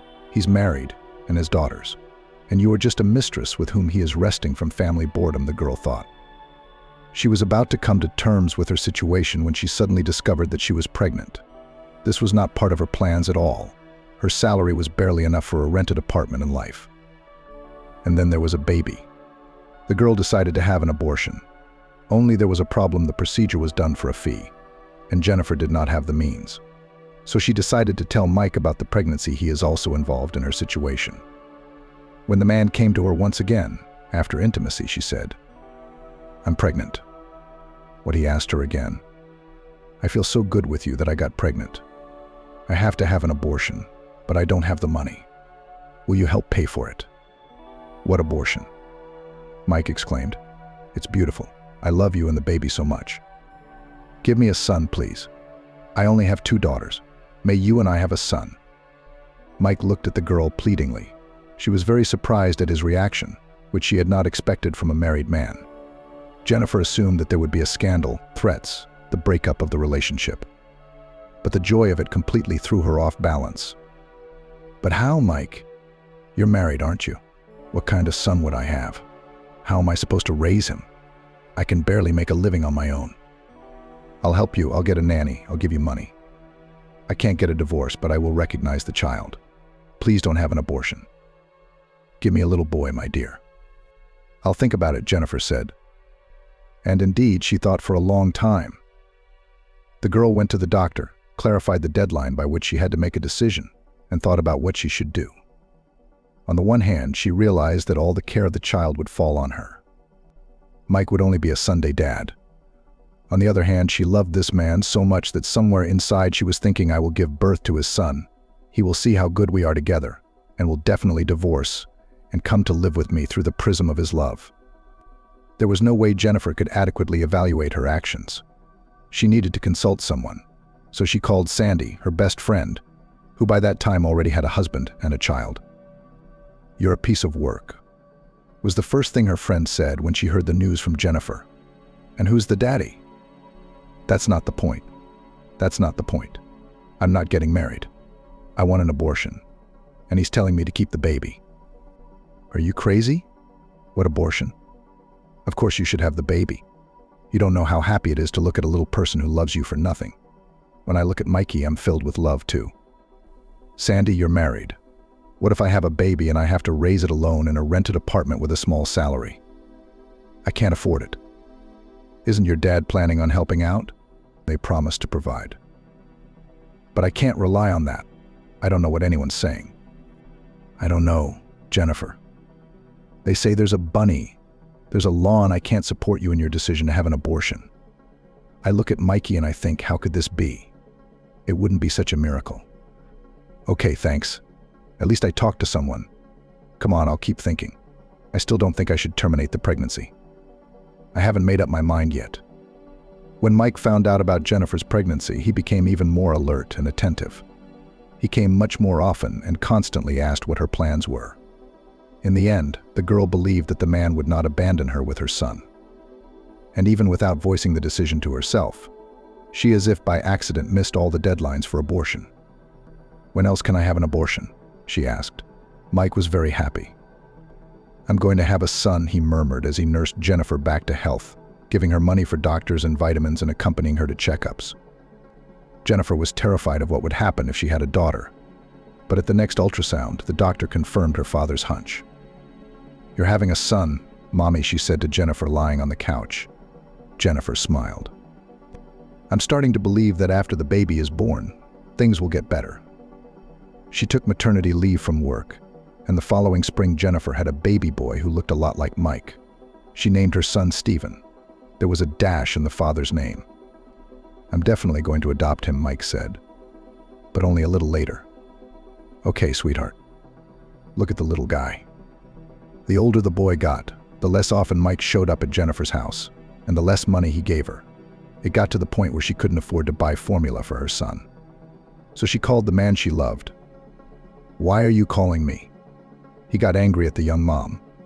"You don't realize that if I don't show up, it means I can't. And in general, I now have financial problems. I cannot support another child. You gave birth to it. You have to raise it yourself." "Oh yeah? You said we'd raise it together. I don't have enough allowance." "I don't know what I said. I don't have time for you right now. I'll come if I can. Don't call me again." Jennifer sat by the baby's crib, quietly holding back tears so as not to wake the baby. Well, what am I going to do, she thought. I shouldn't have trusted the man, no matter how sweet the promises he made. She felt bad for herself, for her son, and for the fact that she had been so foolish to rely on a complete stranger who had deceived her and was also rude. When the girl calmed down a little, she began to think about how to live on. Marilyn was very surprised to receive a call from her apartment at an unannounced time. Usually Jennifer only called her to inform her of a rent transfer. But now was clearly a different number. "Oh, my heart smells something's up," the woman thought as she picked up the phone. "Hello, Jennifer." "Marilyn, please excuse me. I'm having temporary financial difficulties right now. Could you please hold off on paying me this month?" "Oh, that's a shame. I've been planning what I'm going to use the money for, but I'll wait until a better time. Something came up. It's not a big deal. It's just that my paycheck's late at work." "All right, Jennifer, just let me know when you send me the full amount." "I will, Marilyn. Thank you so much. Goodbye, darling. Starling." The woman hung up the phone and, shaking her head, muttered, "Something must have happened after all." Entering the room, Maxim asked her, "What did you say?" He had just arrived to help with the move to the dacha for the summer season. "No, nothing. The girl who rents my apartment asked for an extension. She says she's behind on her paycheck. You know, I was thinking, I'll leave you her phone number. You check her out sometime." "Mike, okay. Just make sure there's nothing wrong with it, nothing illegal. It's her first time filming, but there's a first time for everything." "Marilyn, okay, son, don't worry, I'll take care of it. I've already taken her stuff out to the elevator, so it's time to get dressed." Marilyn went to her room to put her medication in her bag and dress warmly. It was a chilly start to summer. After talking to the landlady, Jennifer immediately pulled out the money she had set aside for rent, got dressed and went with the baby to the store to get formula. But this is only temporary, just for once, she thought. What to do next? To get a job, you need a nanny. But what kind of nanny if I can't even buy pantyhose on my paycheck? When she returned with boxes of food for her son and put him to sleep in the stroller on the balcony, the girl picked up her phone and dialed a number. "Emily, hello, I'd like to get off vacation next month." "That's fine, Jennifer. We're waiting for you. But we're not getting any pay raises, and we're running out of money." "Yes, but I need a nanny to go to work." "Well, I'm sorry, I can't make you happy. We're having problems at the company right now, even layoffs. You're lucky you're legally exempt. But frankly, it's not good. What if I go part-time and find a part-time job somewhere else? They won't fire me." "Why would you and I have to go public with this? We won't tell anyone. And besides, you'll have child support. It's a small amount, but it'll be a better income. And, you know, I can write you a quarterly welfare check. I don't think it would be a bad idea." "What about layoffs?" "The financial aid is under another article, so one can't interfere with the other." "Oh, thank you, Emily. Then I'll come to work with you soon, of course." Jennifer worked as an assistant in the economics department. She had no specialized training. When she joined the company as a secretary, her smartness was quickly noticed, and she was offered the position with a small salary increase. Jennifer was pleased, because she preferred to work with papers rather than to meet people and prepare tea and coffee for the bosses. And the first person who helped her to get used to the new place was Emily, the head of the HR department. Jennifer was grateful to her and was always happy to come into her office. Now, after the conversation, she hung up the phone and felt ashamed of her request. But perhaps Emily was the only person in whose decency Jennifer was sure. In the evening, when the girl had just put her son to bed, the front doorbell suddenly rang loudly. Well, who has brought resented inwardly the girl? Son, after all, will wake up in her soul. There was still a lingering hope that Mike, who had not appeared or called for more than a month. On the threshold stood an unfamiliar man about 30 to 35 years old. "Jennifer, hi. I'm Ben, Amber's son." "Hi. Come on in."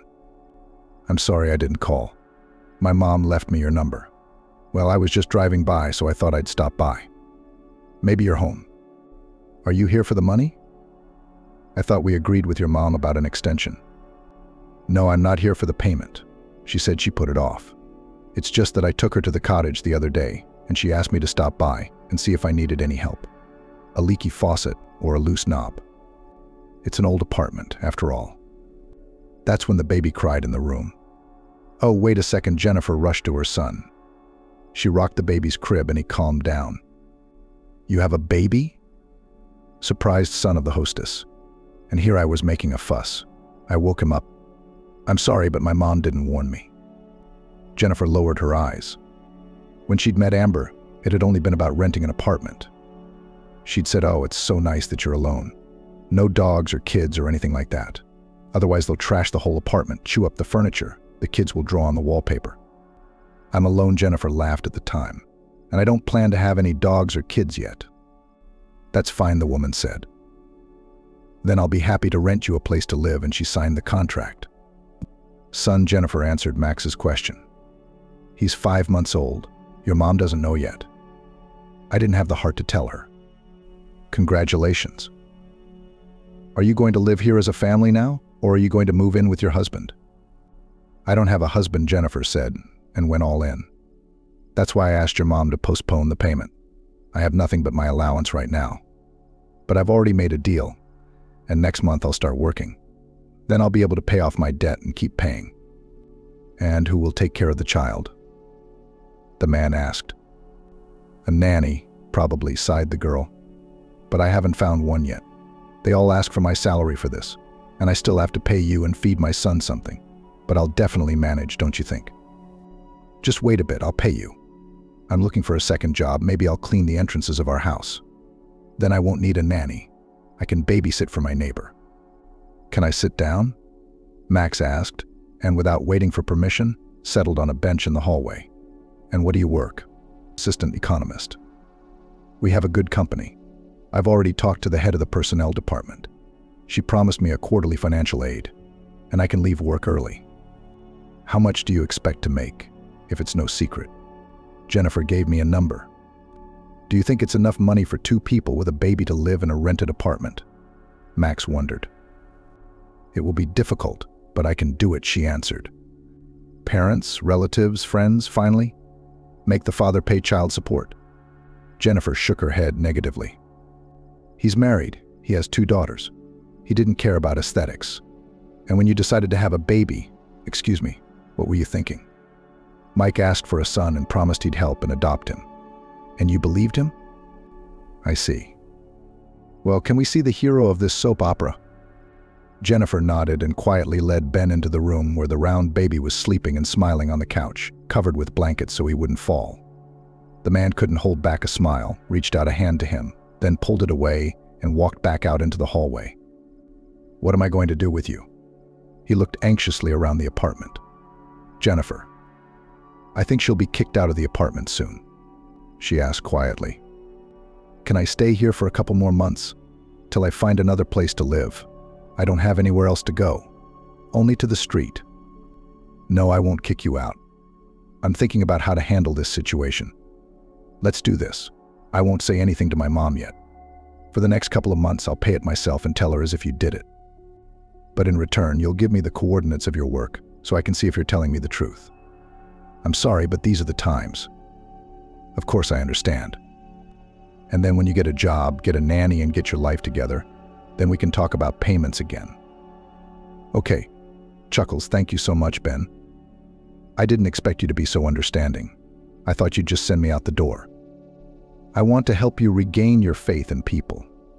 Not everyone's a scoundrel like your Mike." "He's not a scoundrel. He just can't leave his family for us. It's a testament to his integrity." "Yeah, it's his integrity that made him choose to leave you." "Okay, I hate to talk about him. Here's my phone number. If you need any help, call me and I'll try to solve the problem. Have a good day." The man walked out the door. "Goodbye. And thank you again." Back home, Ben had dinner and tried to read the news on the internet. There was only one problem: he didn't realize what he was reading because he was mentally going back to his conversation with Jennifer. No, it was understandable that a naive fool trusted some scoundrel. But how on earth does a guy like that get around? At home, he's probably a good family man. Tells stories from work, goes for walks with his daughters, and does not think that someone can do the same to them when they grow up. And now she's got to get out of it. In a week to visit her, at least bring diapers and baby food. It'll be easier. But at the end of the week, Jennifer called. "Hello, Ben. You said that if something broke..." Yeah. "What's wrong, Jennifer?" "The washing machine. It's broken, and it won't heat the laundry. And I'm like a handicap without it, aren't I?" "But you understand." "I understand perfectly." When will you be home tomorrow? All day. Where will I go? I haven't gotten a job yet, and I haven't found a nanny yet. I'll take the baby for walks. But if necessary, he can sleep in the stroller on the balcony. Right, Ben's mind flashed. She needs a crib, too. Her son sleeps on her couch. Our old, beat-up couch, the one his father remembers. First of all, don't wait up for me. Just do your thing. Just make some room around the car. All right. Okay, I got it. Ben worked at a publishing house where most of the staff worked remotely, only occasionally coming into the office. However, they all shared a chat room where he'd thrown in the need for a crib. Within a couple hours, he received 3 offers to give it away for free with pictures. After looking at them carefully, he chose one. Ben drove up the same day and picked up the crib. In addition, he received several rattles, a pacifier, and other baby accessories. Heading to the office, he was pleased with the future surprise for Jennifer and her son. In addition, he also ordered a washing machine with delivery. To put in a new one, the old one was already more expensive to repair. Ben, did you get married? Jacob, an old acquaintance and editor of the publishing house, greeted him. No. Why would you say that? What about the chat room newsletter? Or do you need this as a prop? No, it's not for me. It's just some girls I know who need help. Girls? But that means you're getting married soon, his colleague winked at him. I didn't think so, Ben smiled. On Saturday, as soon as the delivery guy called and said they'd be there in an hour and a half, Ben rushed to Jennifer's house. She was just feeding her son when he arrived, laden with a disassembled crib and other things. Don't get distracted by me, the young man said to the girl. I'll get everything out of the car, and only then I'll do the washing machine. Okay, Jennifer nodded, continuing to coax the baby to eat the applesauce she had just made from the last remaining apple. And in good conscience, she should have had time to go to the store today. But she didn't bother telling Ben that. The man brought in all his things, undressed, and made his way to the room. Jennifer could hear him moving furniture from the kitchen and wondered, not realizing what he was doing. Maybe Amber asked me to find something, she thought. Then Jennifer heard the sound of an instrument, took her son in her arms, and went with him into the room. Ben had assembled the crib and fastened the sides to it. There was already a crib mattress and blanket inside. Ben, why? We were doing just fine without a crib. It's just a waste. You're not going to need a crib anytime soon, are you? At least until the age of 2, a child shouldn't be ruining his spine sleeping on an unequipped couch. I didn't spend any money. My coworkers gave it to me for free. Their daughter had grown up. They didn't know where to put her. And a lot of other rattles. The man nodded at the big bag in the corner. And in the hallway, 2 packages of diapers. These are a gift from me. Put them back where you keep them. Oh, and by the way, there's a bunch of different jars of purees in there. I didn't know which ones you wanted, so I got a few different ones. But I see you've already eaten. Ben, thank you. But how am I going to pay you back? Why do you keep talking about money? You don't have to pay me back. They're all gifts. That's when the intercom buzzed. Here comes the washing machine. Today you'll have everything in perfect order. The movers lifted the machine to the floor, disconnected, and took the old one. I decided it was easier to replace it than to repair it at the store. It's a promotion. They take the old machine back to recycle field. So I saved money, Ben explained. Here's the manual for you to study for now. I'm going to go plug it in. By yourself. Jennifer was surprised. By myself, of course. It's a simple thing to do. Why waste money on installation? 3 hours after Ben's arrival, the new, almost silent washing machine was running. Archie sat in the assembled crib, which Jennifer had made up, and played with the new rattles. The girl and her son were drinking tea in the kitchen. You see, the man smiled. Life is getting better, and when you get a job, it will be beautiful. But I can't find a nanny for reasonable money. They are all some governesses come across, who promise to talk to him in 3 languages, to teach him. And I just need to feed him and take him for walks, at least on the balcony. Maybe you're looking there today? Try among pensioners to look for those who have just gone on vacation. They still have enough strength and can watch the child, and their demands are not cosmic. Where to find them? You will not rush to every elderly person on the street with such a question. Ask at work. To do that, you have to go out there and I can't go out there until Stepa's settled in. It's a vicious circle. Let me ask my friends in the chat room if anyone has such acquaintances. I can't promise results. We've already found a crib. Maybe we can find a nanny too. Thank you, Ben, but I don't feel comfortable asking you. You've done so much already, and we're nothing to you. You're my long-term investment. I'm interested in you keeping this apartment and paying rent. So consider it an investment in my secure old age.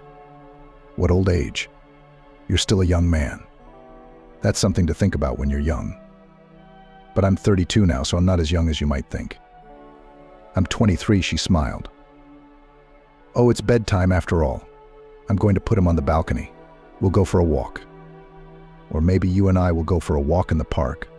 He sleeps in the stroller there, and we'll go for a walk. Do you have time for that? Why not?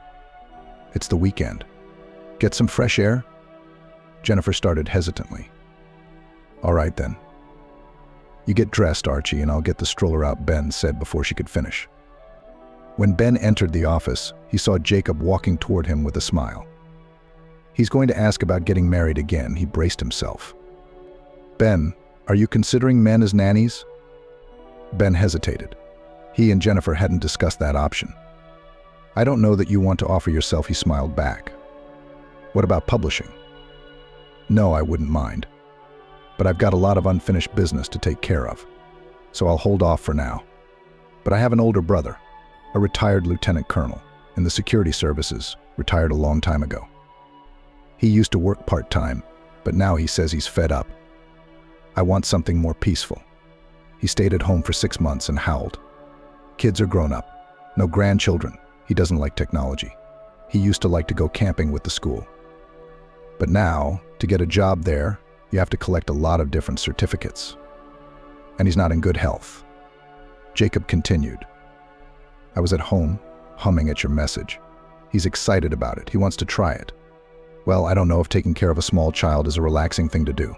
So maybe you'll give it a shot. I'll talk to the baby's mom. Good, because I don't know how she'll react, Ben said.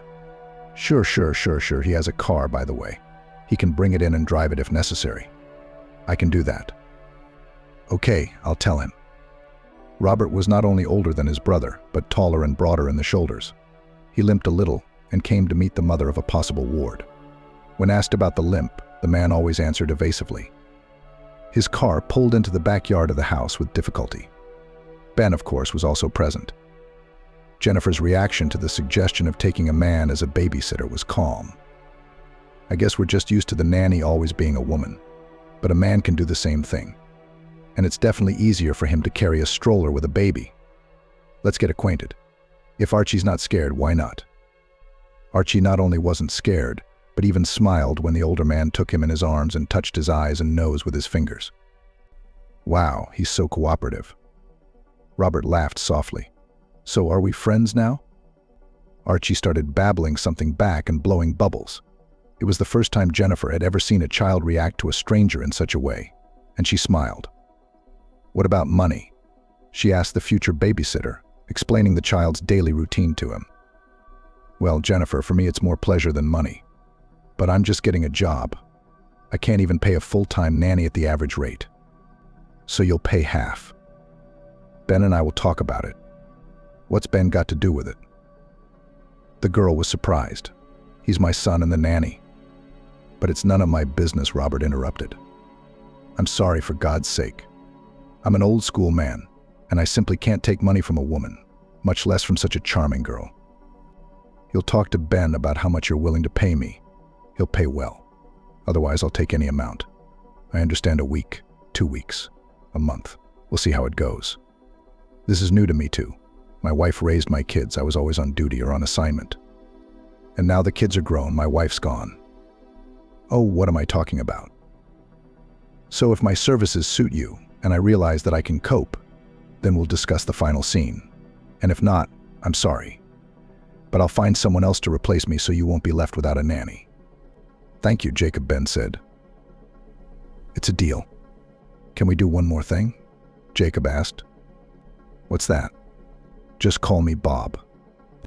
It's awkward. Are you much older? You can call me Bob, and you can call me Bob on a first-name basis. That's what my wife used to call me when she was angry, he smiled. Alas, they've gotten a little crazy. That means I was wrong about something. Why wouldn't you be? Ben wondered. I don't know, it's just the way it's been since we met. They called me Rybakov at school and at the college too. Or just Okop. She didn't like it, so she came up with a consonant. All right, we'll agree on that, Ben said. You'll just be grandfather to the baby. Is that okay? Of course it's okay. I don't think he'll understand it now. That's good. Why don't you show me how to pack for a walk and we'll go for a walk? You've got a nice park nearby. Bob, with the stroller, proudly stepped forward, and behind him, Jennifer and Ben walked side by side, taking their time. What do you think of the candidate? Ben asked. First impressions are very favorable. If he can handle the baby as well as he does during the day, I don't think we'll find a better old lady. I liked him too. He and his brother look alike, by the way. Only he struggled to find the words, but finally came up with one. What's his? Monumental. Reliable then? Jennifer smiled. Except I still don't understand why you're helping me. I explained it to you last time. It's a long-term investment. But seriously, I realize I can help. Why don't you? Especially since the labor is minimal. I'm the one paying him. If I find out you're paying, I'll find another apartment and leave. All right. Don't worry. Everything will be just the way you want it. Finally, Jennifer went to work. First thing she did was go to Emily's with a box of chocolates. Oh, it's so good to see you, Jennifer. The woman was so happy. Come in, the candy is just in time. Now with you, we will drink tea, and you tell me about your life. How is your baby? Did you find a nanny? I found one, the girl nodded. But the nanny is a man, ex-military or something else. I do not know, frankly speaking. He was so caring. Memorized everything from the first time. He watches over the child. So sometimes I'm ashamed that I don't look like that. Anyway, we spent a month together looking at each other to see if we're right for each other. And? How's the kid reacting? He likes it a lot. He shuts up in Robert Alexeyevich's arms and sleeps peacefully. And where did you find such a treasure? Long story. Jennifer waved her hand. Kind people helped. That's right. There are more good people than there are good people. That's why you have to rely on them. How are things going at the company? No, I'm just retiring and handing things over. I briefly told my replacement about you. She says the new CFO is coming in. She'll take it up with him. Jennifer said the money for such help comes from the social fund. But in her opinion, that didn't convince Amber. So we're getting a new supervisor. How long can we go on without a CFO? We have his former deputy acting CFO. Apparently someone's not happy with him. They say they're looking for a new candidate. All right, apply while you still can. They'll get you the money. Thank you so much for everything and for them, and for the human attitude, Amber said. How long do you work until? Until the end of the month. And what are you planning to do after that? A vegetable garden in the country, Amber said. I don't like gardens. Mike laughed. You can quietly. And then you can not pull it out, yes. And the son, apparently it was passed on. He and his wife and daughter spend all summer. And I would rather be in the city, in the parks, to walk, cafes, go to the museum. Well, to be honest, I don't know yet. Why don't you come and visit us? You'll get to know each other. At least look at someone you actually saved with your help. Don't exaggerate. But if you invite us, we'll definitely drop by sometime. Can I write down your address? Or do you have a different one? No, it's still the same. You have your phone number. Call me if there's anything I can do for you. Thank you. I hope you don't need IT. Jennifer was sad all day. She had developed a very good relationship with the head of HR, and she was sorry to see her go. And these musings now and then, thoughts of how she was going to get on with her life, crept in. Well, nothing. The new boss will appear. I'll go to him myself, ask him. He's a human being. He should understand. We can try to look for another job. Maybe I should talk to Ben. Come on. The slightest problem I have, I think he'll think I'm on his ass. I'll manage on my own. All these thoughts were interrupted by Archie's morning call. Jennifer, I'm sorry, for God's sake, but I'm sick. It's been a long time since I've been sick. I'm actually very hardened. Temperature's 39 today. Well, I can't go to the baby's house in case it's contagious, sure. Sure, Jennifer reassured him. I'll take the day off work. Feel better. I really need you. And Archie, even more, I'll make it quick. I'll make it quick. Okay. I'm sorry I let you down. No need to apologize, Archie. Well, you've been a great help to me for almost a year. Jennifer was about to object, but suddenly she ran out of steam. After losing part of her income in the form of financial aid, it would have been nice. But she was ashamed to even bring it up in front of herself. We'll talk about it later, she said into the phone. Get well. That weekend, when Ben arrived and Jennifer complained to him about her forced vacation without pay, he asked, "Do you want me to pay this month's bonus? Why are you all about the money?"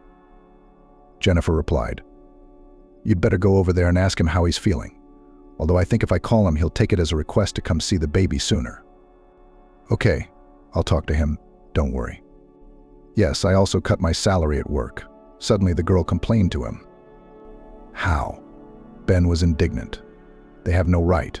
According to our labor laws, it's forbidden. Only if you reduce the working day."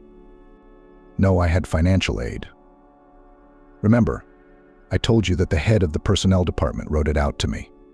Well, she retired, and the new one won't do it without the CFO's approval." "And what?" He said no. "He hasn't started work yet. He's new. He'll start on the 3rd. What if you go talk to him yourself?" "I've already thought about it. I guess I'll have a look at him to see if he's even in my position or not." "Hang in there, Jennifer. Maybe you should look for another job. I've thought about that too. But even looking at what I'm making in this position, I'm not being offered anything else. I'm not good at anything else. Jennifer, I want you to know that if you decide to quit, I'll help you out financially while you look for a new job." "Ben, I already owe you everything. I don't even want to consider it." On Sunday, Emily came to visit.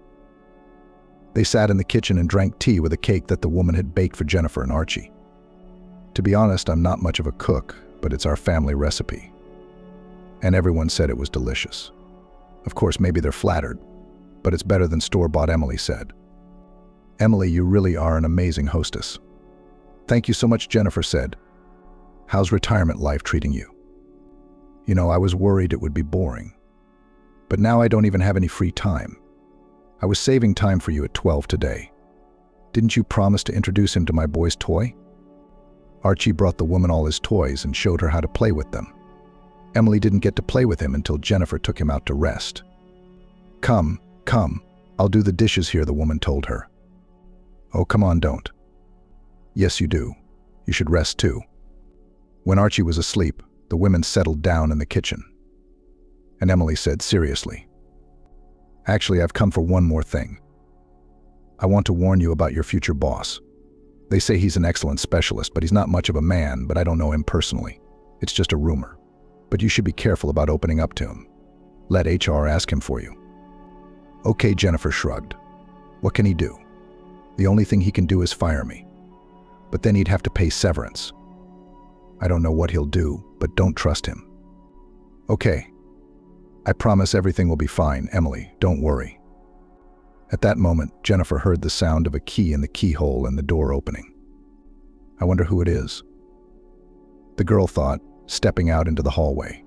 Ben and Jacob were the only ones with keys. Ben wouldn't have arrived without a call.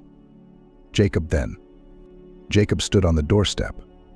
"Jennifer, I'm sorry, for God's sake," he whispered. "I know Archie's asleep at this hour, and I didn't call so I wouldn't wake him." "It's okay," she nodded. "Why are you here?" "Because of Amber. I feel guilty.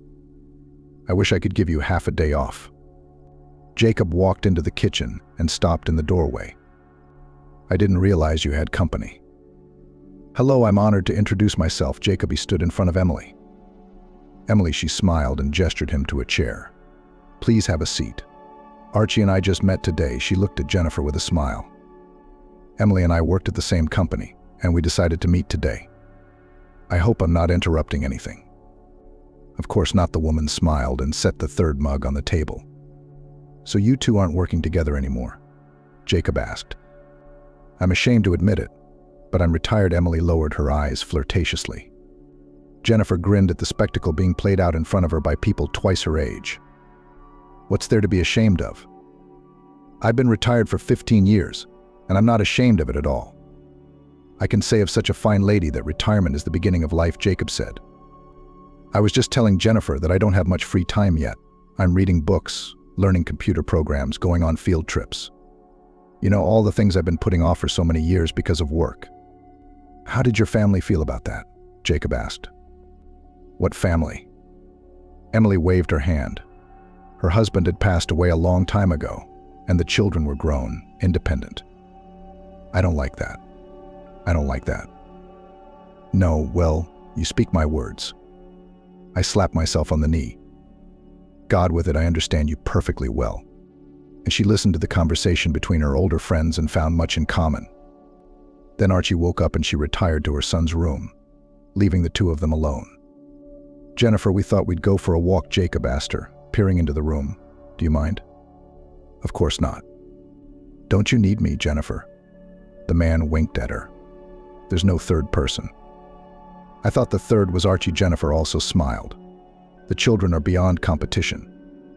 It was at this time that the baby saw his babysitter and reached for him.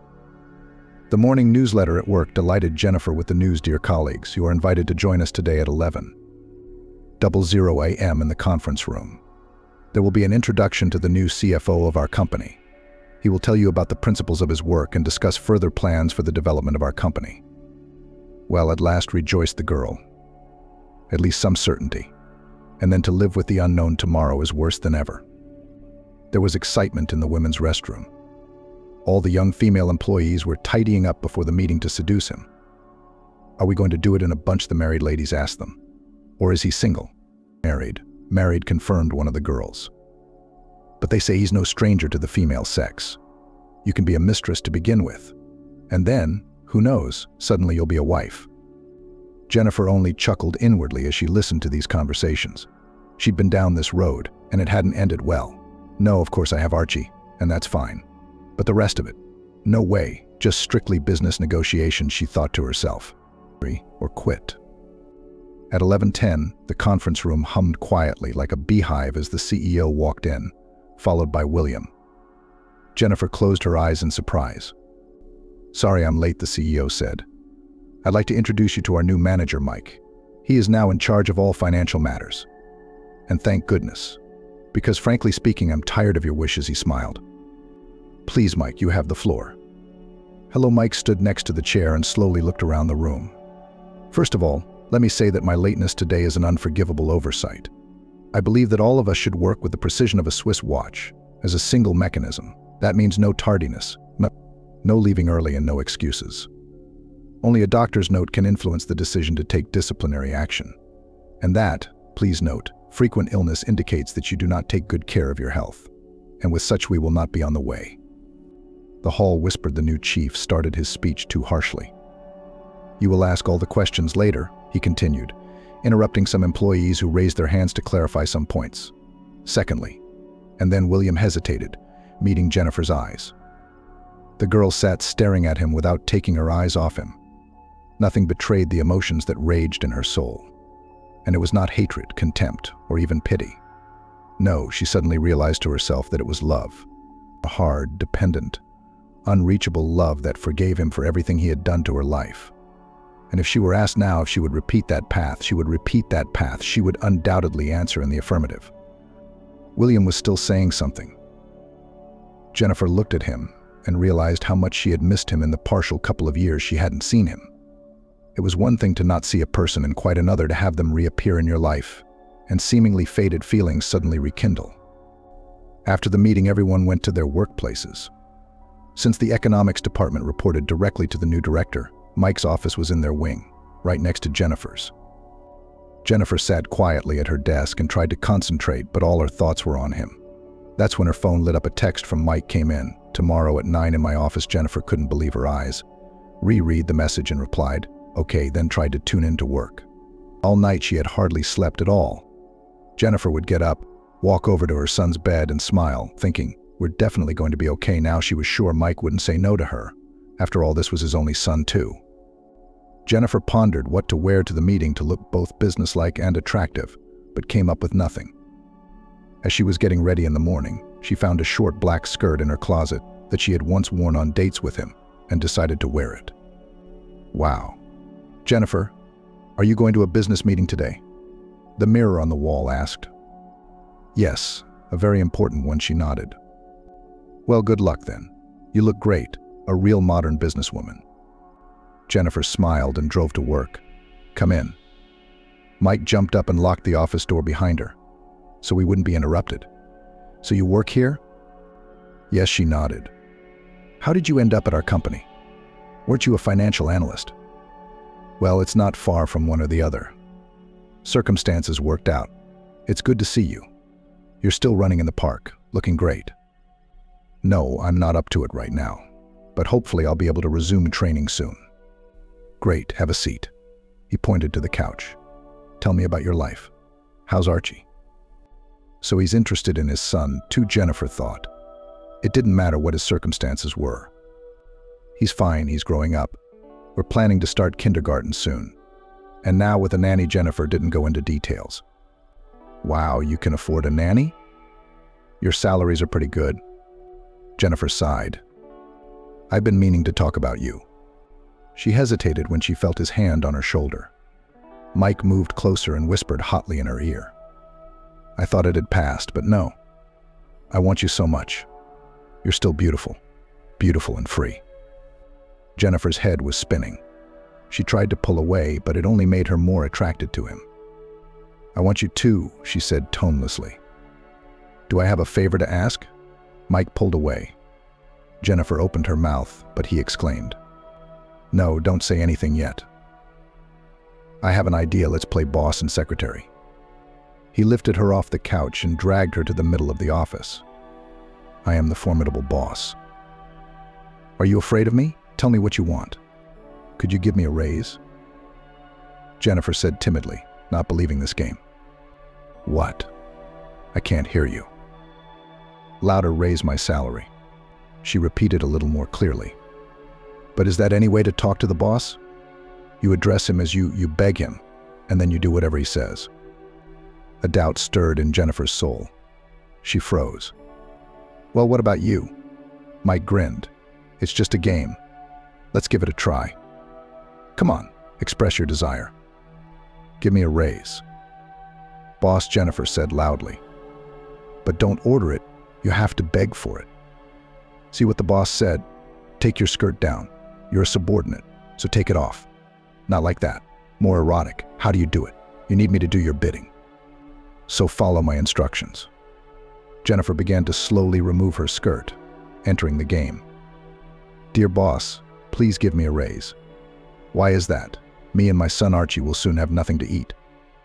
But any favor requires a return favor.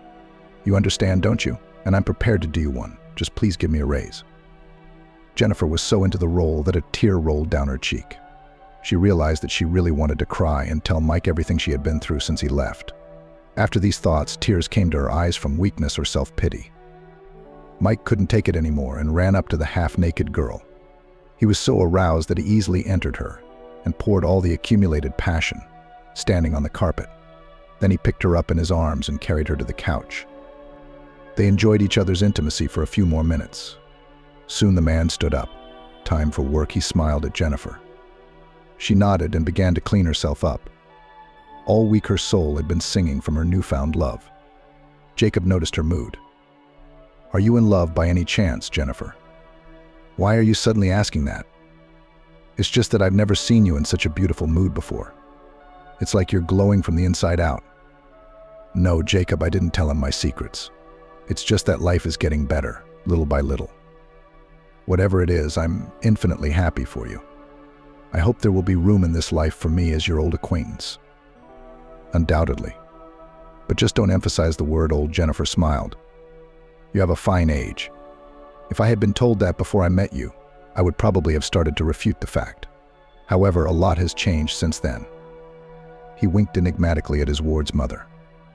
The next week, the meeting in the office was repeated, and so did the game.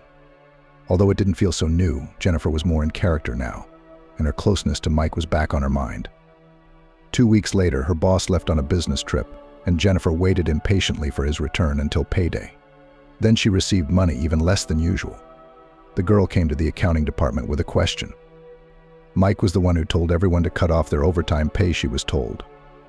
Everyone, all of them, the girls nodded. Jennifer was upset, but decided to wait until Mike arrived to clear the air. When the two of them were alone in the office again, she didn't get flirtatious and joined in the game. I got a very small paycheck here. The girls in accounting said it was your order. Yes, I told them to remove overtime pay for all employees. You work here, so that means it affects you too. But why is it your fault that you don't get everything done on time? Why should the company's money go to that? Mike, but I told you. I don't have enough money to live alone with Sandy. Right now the paycheck is below the market average. Didn't you promise me you'd give me a raise?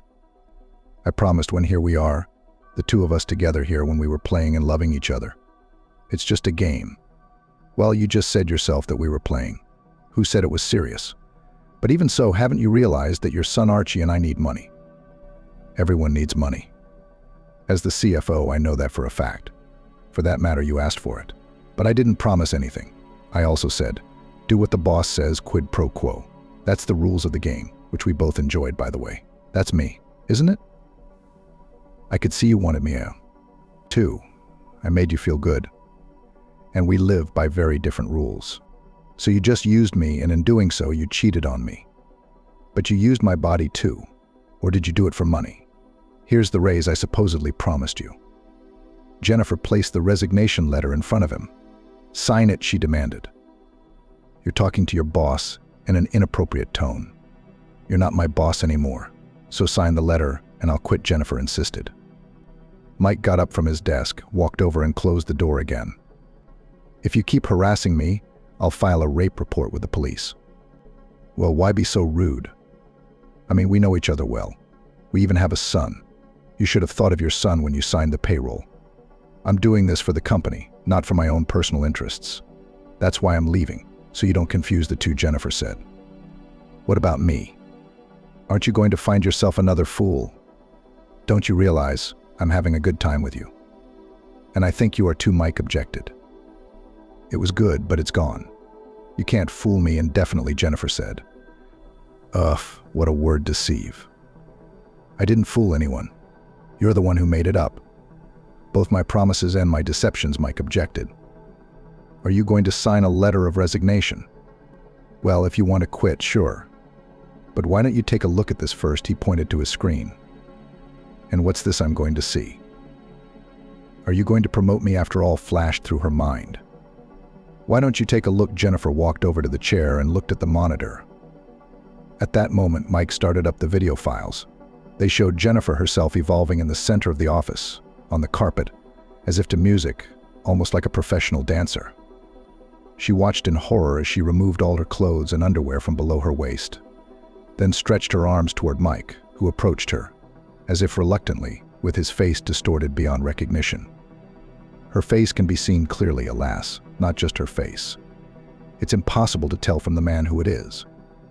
You sneaky bastard, so you are also filming us. From where? Jennifer exclaimed. What are you talking about? It's just CCTV cameras. They're in every office. You have to take and sign an order from the CEO and then take the footage. You can do whatever you want with them. Jennifer lowered her eyes. There are plenty of programs for processing video files. Say, that worked out well, didn't it? Didn't you ever want to be an actress? All girls usually want to, and a lot of guys too. You definitely have talent, Mike said. And what do you think your new employer will say when he sees this? I won't tell you where you'll be working. Trust me. It's not hard to find out at all. You could put it on the internet and you'd be a porn celebrity. That's not a bad prospect either. Then every man in town will recognize you and make lewd propositions. So are you going to sign the application, or are you going to stay after all? When it's just me watching this movie. It's one of my favorites, by the way. I've memorized all your little gestures from it, Mike continued. You want me and Archie to starve to death on the street. How can you think that about me? I'm just calculating all the options so you can't disappear from my sight. And what are we going to live on? Well, you've lived somehow before, so you'll continue to do so. So how about a statement? Jennifer grabbed a paper off her desk with anger, tore it up and threw it in Mike's face. Then she walked out of the office and slammed the door loudly, then left the office for a nearby cafe and, locking herself in the bathroom, cried for a long time from her own powerlessness and anger at herself for being so deceived. After a while, Bob walked into the cafe. "Hi, sorry to be so abrupt, but do you know what happened to our Jennifer?" "Hello, Bob. No, what happened?" "She was so cheerful, and then she's abruptly withdrawn, walking around moody. And there's only food in the house for Archie. I haven't seen her in a long time. Is she sick?" After that walk with Archie, Bob and Emily exchanged phone numbers. The man tried not to be annoying, but sometimes called for the most unexpected reasons. For example, when he learned delicious and quick recipes for cooking potatoes, he thought that Emily didn't like to cook either. And here's 15 minutes in the microwave and such a delicious meal, finger-licking good. Or he shared news from the publishing industry, which his younger brother regularly supplied him with. "Alex told me that Shaposhnikov has a new book out. It is already planned to screen. Not interested in his work." Emily, in turn, also shared with him discoveries made on excursions or simply in her now quiet new life. And when the weather was nice, they would also meet in the park, walking and smiling at each other when they were called grandparents, and then laughing contagiously while sitting on a bench. "Well, of course, if Archie calls me grandpa, then I'm grandpa to everyone. Not being grandpa would be bad," Bob said one day. "How's that?" Emily didn't understand. "It's very simple, isn't it? I'd be a grandfather if he called me grandpa. But Archie calls grandfather that word, according to the rules of the Russian language, would be in the genitive case. Who?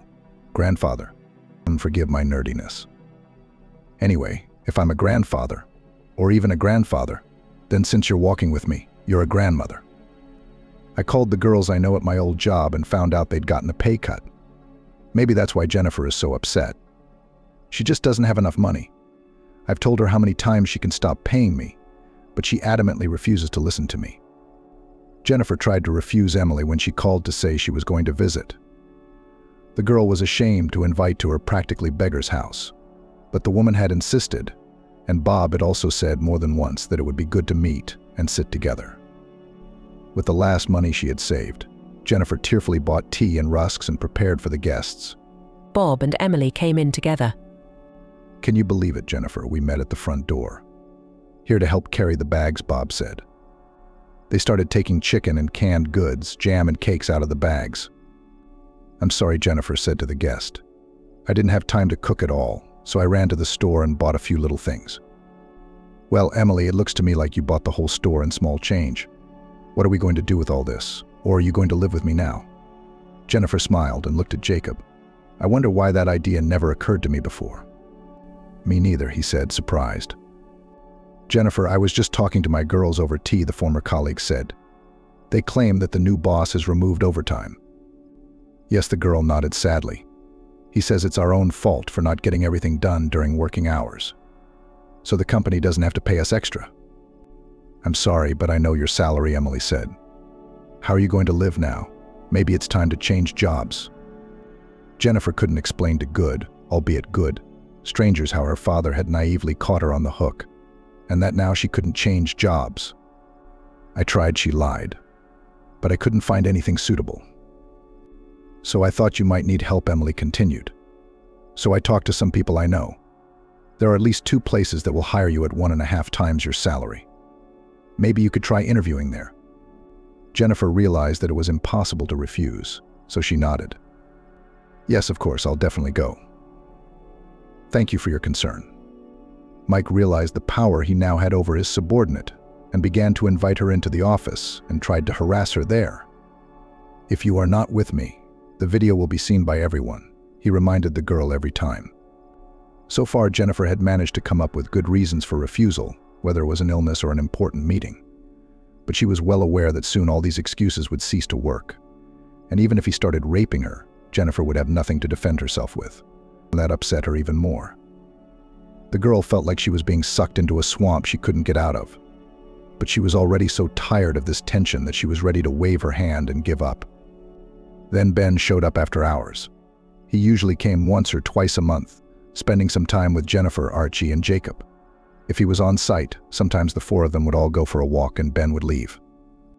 This time he arrived late at night after work when Jacob was gone. Archie was asleep, and Jennifer was lying on the couch watching some channel on the TV, thinking about something of her own. Ben entered the apartment so quietly that Jennifer found him when he was already standing in the room. "Oh, hi," she smiled. "Did something happen?" "Yes," the man nodded. "We need to talk. Let's go to the kitchen."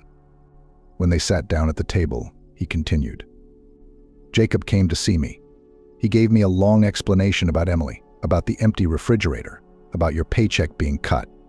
All I got out of it was that for some reason you wouldn't leave this job, even though you had other good offers. I'm not retracting what I said about helping you, but I still want to ask why. Is it your desire to sit on the neck of others, or is there some other reason?" And abruptly patience burst, and Jennifer nodded. "There are. But when am I going to tell you about them? I can't. It would be like I'm putting my problems on you again. And besides, I'm really embarrassed." "Ashamed of what?" "My behavior, my naivety, the fact that I'm using you and Jacob. Even though I know exactly how bad it is and that it's wrong. So you feel guilty. And that's why you refuse to tell me everything." Jennifer nodded again. "Then imagine that tomorrow Jacob and I were gone. You'd be alone with your secret. What would you do?" "I don't know." "I'd throw myself in front of a train," she said sadly. "So you're ready to give up your life, but you're not ready to share it with me." Jennifer sighed and said softly, "I'm being blackmailed." Ben was questioningly silent. If he had asked clarifying questions or inquired, the girl would probably have withdrawn. But he remained silent and looked expectantly at Jennifer. "My new boss." Jennifer closed her eyes and said in a muffled voice, "He's Archie's father." Ben had 1,000 questions. How can you blackmail the mother of your child when you don't live with them and haven't even acknowledged your son? But he restrained himself and continued to remain silent. Jennifer sighed and began to tell. "When he came, he summoned me, and we were together again. He was so attentive. Then he cut everyone's pay by canceling overtime. And when I wanted to quit, he showed me a video." Tears came out of the girl's eyes. "He recorded everything. He had video surveillance. He hid himself, but I'm on it in great detail. He said he'd send it to his employer or put it on the website so everyone would know what I was like. How's Archie going to grow up with a mom like that? And he knows where we live. And I'm afraid that if I quit, he'll be watching me. He's cut my pay here, and he's always calling me to his office. He makes himself patient, he tries, but I still find reasons to refuse. This can't go on much longer. I'll either have to accept it, or... It's none of my business, but I want to understand why you want to be with him again, after he left you and your son Ben interrupted. I saw him for the first time in almost 2 years, and I realized I still loved him. He was all attentive, just like the first time. I thought he'd come back to us. There's nothing like that on any show. You should really get out of there and run for your life. I'm ready to, but I can't. Do you still love him?" Jennifer looked up at Ben with tears in her eyes. "I hate him. I'd probably kill him. He disgusts me. I shake every time I hear his voice, and even when he calls me into the office." "So I take it you're willing to walk away if he stops threatening to release the video?" "Of course I lie awake nights thinking about how to do it, but I can't think of anything. It's either kill him or kill myself. Either way, Archie will be an orphan." The girl cried again. "I told you that you could come to me for help. Why didn't you do it right away?" "I was fine at first. And when the tape came out, I'm ashamed, Ben. I mean, you're a stranger in this." "Did it ever occur to you that blackmail is a felony? I mean, you can punish him yourself, threaten him with the police, after all." Jennifer tried to explain herself. She said that Mike had threatened to spread the videotape and then she'd get good lawyers. She's still going to lose, the scoundrel. Okay, let's see who else loses. Sandy's advice was to go to the clinic on Monday and take a sick day. But that meant less income. But it'll get your nerves back in order. Yes, it's difficult, but you can't say no at this time. Jennifer had a question. Out of what funds was Sandy paying God's mom? Jennifer took out a loan. How would she pay it back? Jennifer shrugged her shoulders. She doesn't. She doesn't have the means to pay it back. If she loses her job, she won't lose anything. But if she changes jobs, how? That's something to think about. When Jennifer went on sick leave, she realized that Ben was right about one thing. She was much calmer. She was out of the circle of constant unpleasant thoughts. The girl was listed in the company, but she was protected from Mike's attacks and threats, and she still didn't know what she would do next. Right now she had a break, and it was helping Jennifer recover a little. On Saturday, Ben, Jacob, and Emily showed up on the doorstep of Jennifer's apartment. "Jennifer, get Archie ready to go for a walk," Jacob ordered. "Emily will go to the park with him, and they will stay behind. They have much to discuss." Without raising her eyes, the girl dressed her son and handed him over to the care of her former co-worker. As the door closed behind them and everyone else made their way to the kitchen, Ben said, "I'm sorry, but I had to tell Jacob something. We can't do this without his help." "Don't worry, girl, I brought more scoundrels to light," the older man said. "I've been investigating for over 20 years for a reason." Jennifer looked at Jacob. "You? Yeah, didn't you know? I thought you were ex-military." "There are no exes like me," he smiled. "Now let's discuss our actions." The same day Jennifer returned from her sick leave, she got a call from Mike. "Please come into my office in an hour." "Okay, Mike. I'll come over," the girl said so that those around her could hear her. She sorted out the files left over from her absence. Then she wrote an email, replied in Messenger, and then took the first folder she could find and walked with a businesslike stride to her boss's office. Knocked on the office, heard a loud come in and opened the door. Come in, Mike," as usual, got up from his seat and went to lock the door behind the girl. She turned around and watched intently while he did so. "I brought you some," she began. The man pointed to the nightstand. "You can pick it up later. Where have you been for so long? I missed you so much." He began to come closer and closer. Jennifer could barely contain the unpleasant shiver. Finally, his hands touched her clothes. He left the jacket in place, ran his hands lower down her stomach to her skirt. "You dressed like that for me today. Do you want what I want?" The girl remained silent, and Mike took it as agreement. When he was about to unzip her skirt, Jennifer suddenly said in a harsh voice, "Don't do that. I don't want to." "Well, what do you want, you silly girl? After all, I can see it. I want you." "No, you're wrong. I'm asking you to let me go and sign my resignation letter." Mike recoiled sharply from her. "What? Or is my memory gone? I still have the video on my desktop. 2 clicks of the mouse and everyone around here will know what you're like." "I'm not." "Yeah, but only I know that, and I'm not going to tell anyone. I can keep a secret. Especially when there's an obedient girl around. Come on, don't be stubborn. We'll be good together." And he reached for her again. "Sign the application.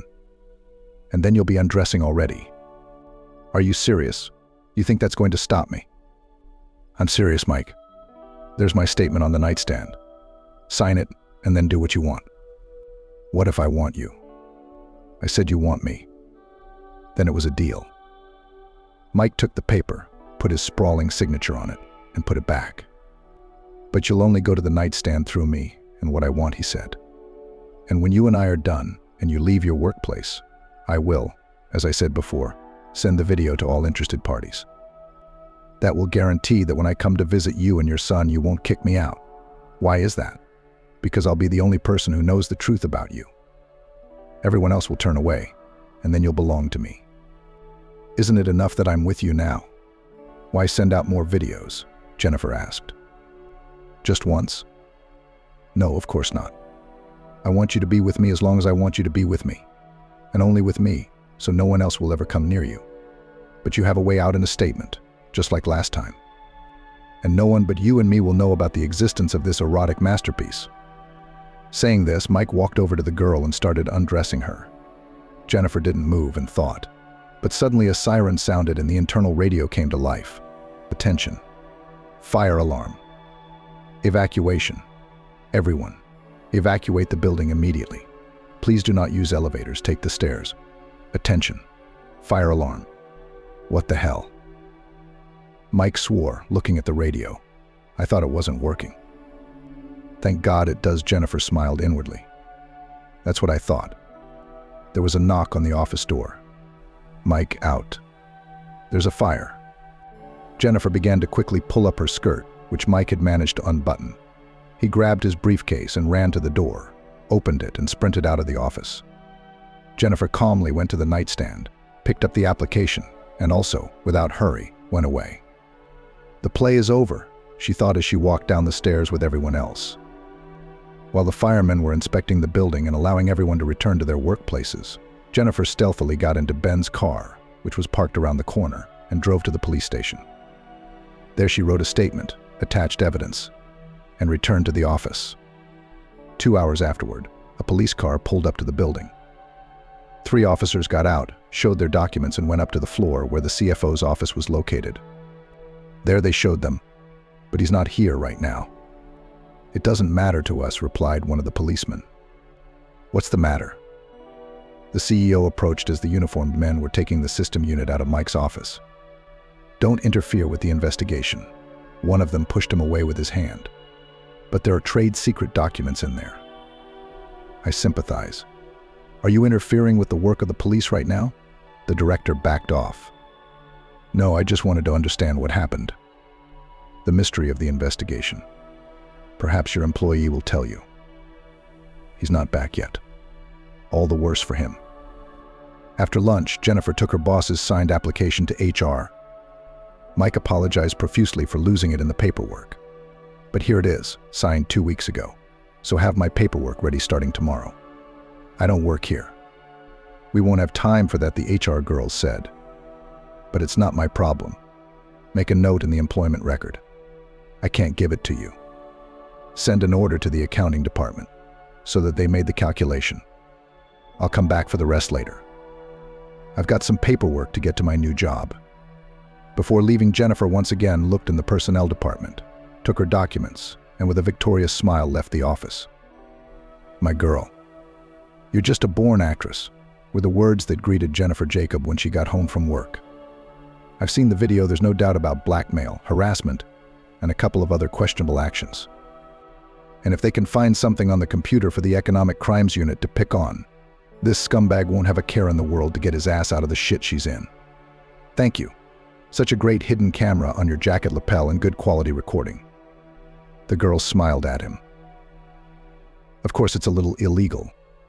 Jacob sighed. But my former subordinates won't cling to such trivialities either. When Ben told Jacob about Jennifer's situation, he was indignant.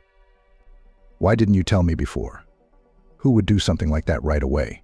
So much time had been wasted because of that. He got miniature recording devices hidden in a woman's brooch through former colleagues.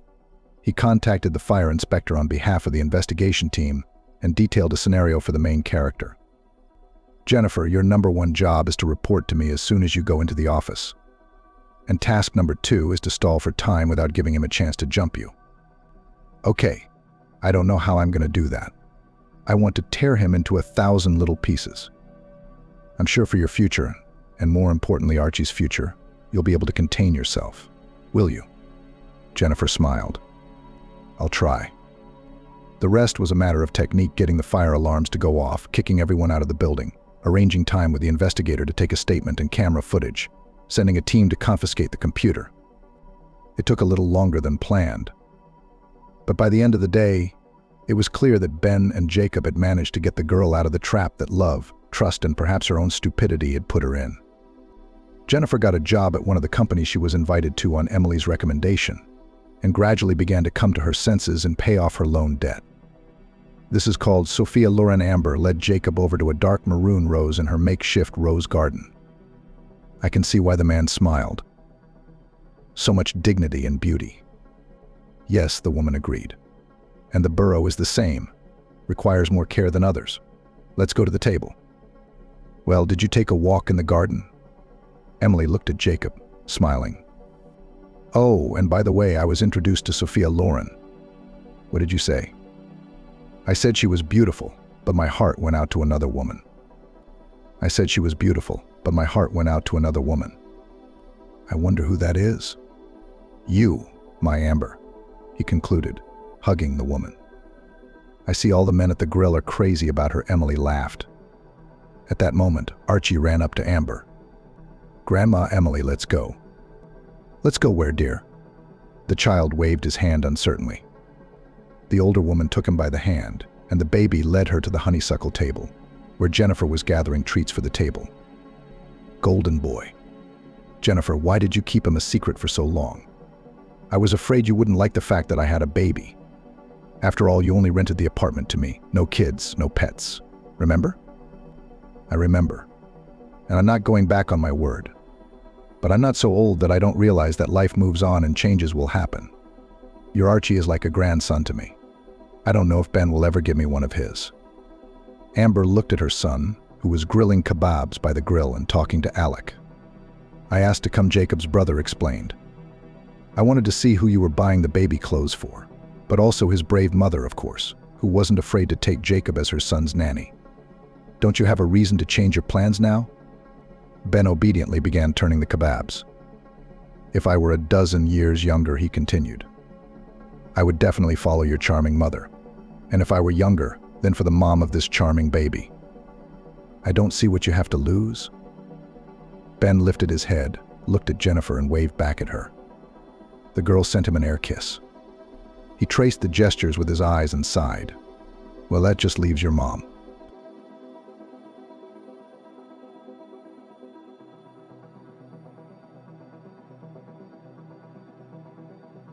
Jennifer grew up in a poor village, so it's not surprising that she always dreamed of living in the city. This dream was encouraged by her mother. Go, Jessica. At least you'll live like a human being. At least they'll make you wash pots there. It's better in winter than to be lost here. The young people are all running away, and you're as good as anyone else. Jennifer hoped that a better fate awaited her in the city. She dreamed of becoming a nurse. Of course, she dreamed of becoming a doctor, but she realized that it would be very difficult, if not impossible, to learn. She didn't dream of going to college. She thought she could do it at school. But when she came to the city, she realized that she couldn't do it either. Yes, she finished school quite well, but it was a rural school. The level of education there left much to be desired. Her B's and A's didn't mean much if in many subjects they were taught by an elderly teacher who gave marks just out of kindness, not knowing all the subtleties. After evaluating her options, Jennifer thought she could prepare for and enter college, but it didn't work out. After 10 years in the city, she realized that her mother was right. She had to work as an orderly in a hospital, washing pots there. Jennifer did not escape the sad fate of many provincials. She had a son, Jason, without marriage. His father she met by chance. Youth was taking its toll, and Jennifer realized, with a companion to get through easier. Naively, she hoped that there would be a husband, a support. But her lover disappeared when Jennifer was pregnant. There were rumors he died, but she didn't know for sure. What did it matter if they weren't married? There was no alimony or pension. She had to make do with allowances and a nurse's salary. After years of wandering through hostels and barracks, she was lucky enough to get a room with the elderly Elizabeth, who treated her well. Although Elizabeth was often sick, Jennifer helped her around the house. In return, the landlady looked after Jason while Jennifer was at work and kept up with the rent. Jennifer resigned herself to living in poverty and loneliness, but it was still better than her home village. She'd only been back there once, for her mother's funeral, after which she'd sold the house for next to nothing for firewood.